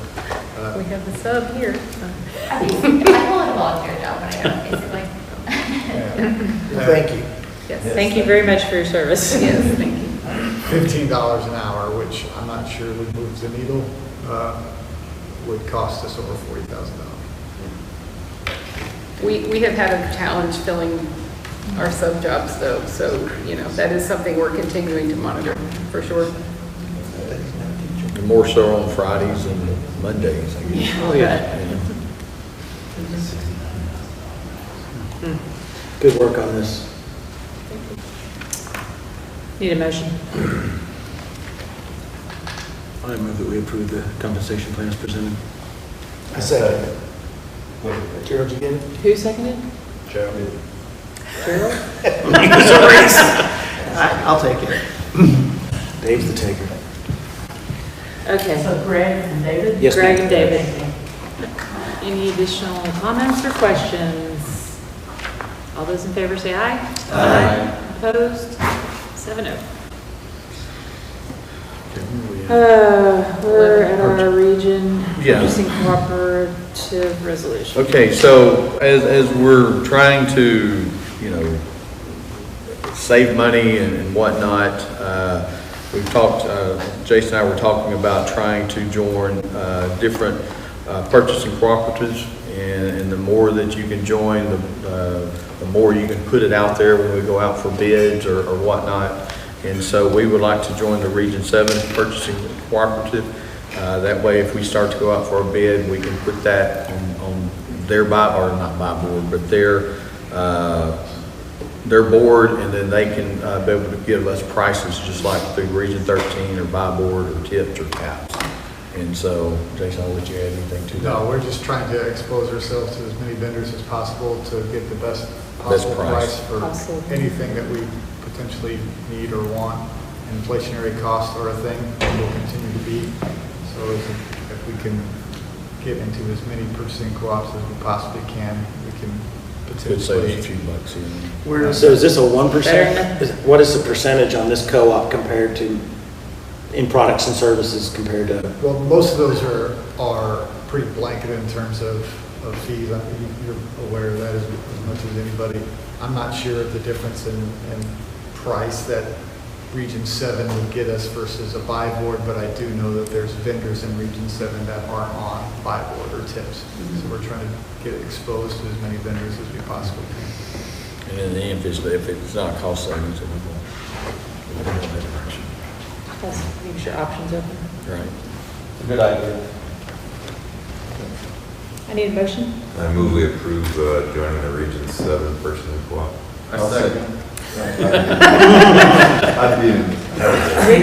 Rich made the motion, Gerald seconded. Any additional comments or questions? Is there clarification? It's in the packet. Okay, yeah. What's that? Oh, I was just talking about the next time. But yeah, I'll talk about it. Did you get that all? The motion in a second? Yeah, Rich and Gerald, thank you. All those in favor say aye. Aye. Opposed? 7-0. Public Workers' Compensation Program resolution. Yes, PWCP, Mr. Stoner has worked with this group to get the rates, and so I'll let him kind of just explain where we're at on this. This is just an amendment to continue our services with PWCP. I believe Lago Vista has been with them since 1988, maybe. By continuing this with another 5-year agreement, we're looking at saving as much as $10,000 going with this particular service. They've been great for us, and nothing but good things to say about them. And then the fact that they're saving us money is really great for me as well. So I like to propose that we continue our relationship with PWCP. I move that we adopt as recommended. Kevin made the motion. I'll second. I mean, I don't mean to. Whoever said it over there has that. Rich. Kevin made the motion, Rich seconded. Any additional comments or questions? All those in favor say aye. Aye. Opposed? 7-0. I also move that we approve the consent agenda as presented. Thank you, Kevin. Is that SIE? Gerald seconded. Gerald. Kevin made the motion, Gerald seconded. All those in favor say aye. Aye. Opposed? Superintendent. Okay, just a couple of things. Our Team of 8 training will be Thursday, July the 17th, I believe. Yes. Is it? Yes. Yes. Thank you. At 6 o'clock. Here? Yes, it'll be here at the MAC. Kathy Lauer from Region 13 will be providing the training for you guys. Be in board meetings till the rest of the time. Yeah. I think Holly sent you guys a form for sandwiches from Lakeside Subs, so if you could get that to her sometime tomorrow, that'd be great. That way we can get you a sandwich and everything for dinner during that time. Kathy has been a former superintendent. She's a Region 13 field service agent. I think you will enjoy her presentation. And so she's got some things lined up for you guys. And so just a reminder there. Also, we've got a couple of other meetings. Regular board meeting will be August the 11th.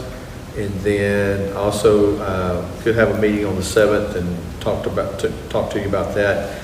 But then the other meeting that's going to be a called meeting to adopt the tax rate and to set the budget will be, I believe that's Thursday, August 28th. And that will be to adopt the tax rate, adopt the budget, and then make any budget amendments that are needed for the 24-25 school year. Just to make sure we get all of our areas covered as far as money. So, Have we set a time for that? it'd be 6 o'clock. 6, okay. Right. Thank you for that. Yeah. Sorry, was that 2 or 3 meetings in August? A lot. Was 11th, 28th, and? Possible the 7th. Great. Right. We have not had the confirmation on that yet. So. Okay.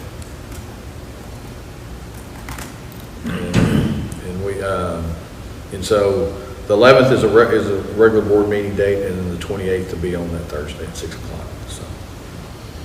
Are these on the calendar? No, not yet. We'll put those on the calendar tomorrow. 11th this week. 11th may already be on there. Yeah. Yeah, the 11th is. So. If you put that, God bless. I like it 'cause I Any have that questions? calendar on my phone. Any issues with the 28th? I may be out of town, but Okay. you get quorum. Yeah. Okay. All right, if for some reason you're gonna be out, like Kevin just, let me know, if you're gonna be out, let me know, that way if we get down to 4 or so, then we'll need to make sure we can have a quorum. But we have to have this, within a time period, by state law, so. And that's all I've got on superintendent report. Alrighty, we're gonna go into closed session and take a very brief Take just 5 minutes. 1 minute to talk. 5 minutes to get to the bathroom. It's 8:30. Good night. Thank you. Bye, thank you.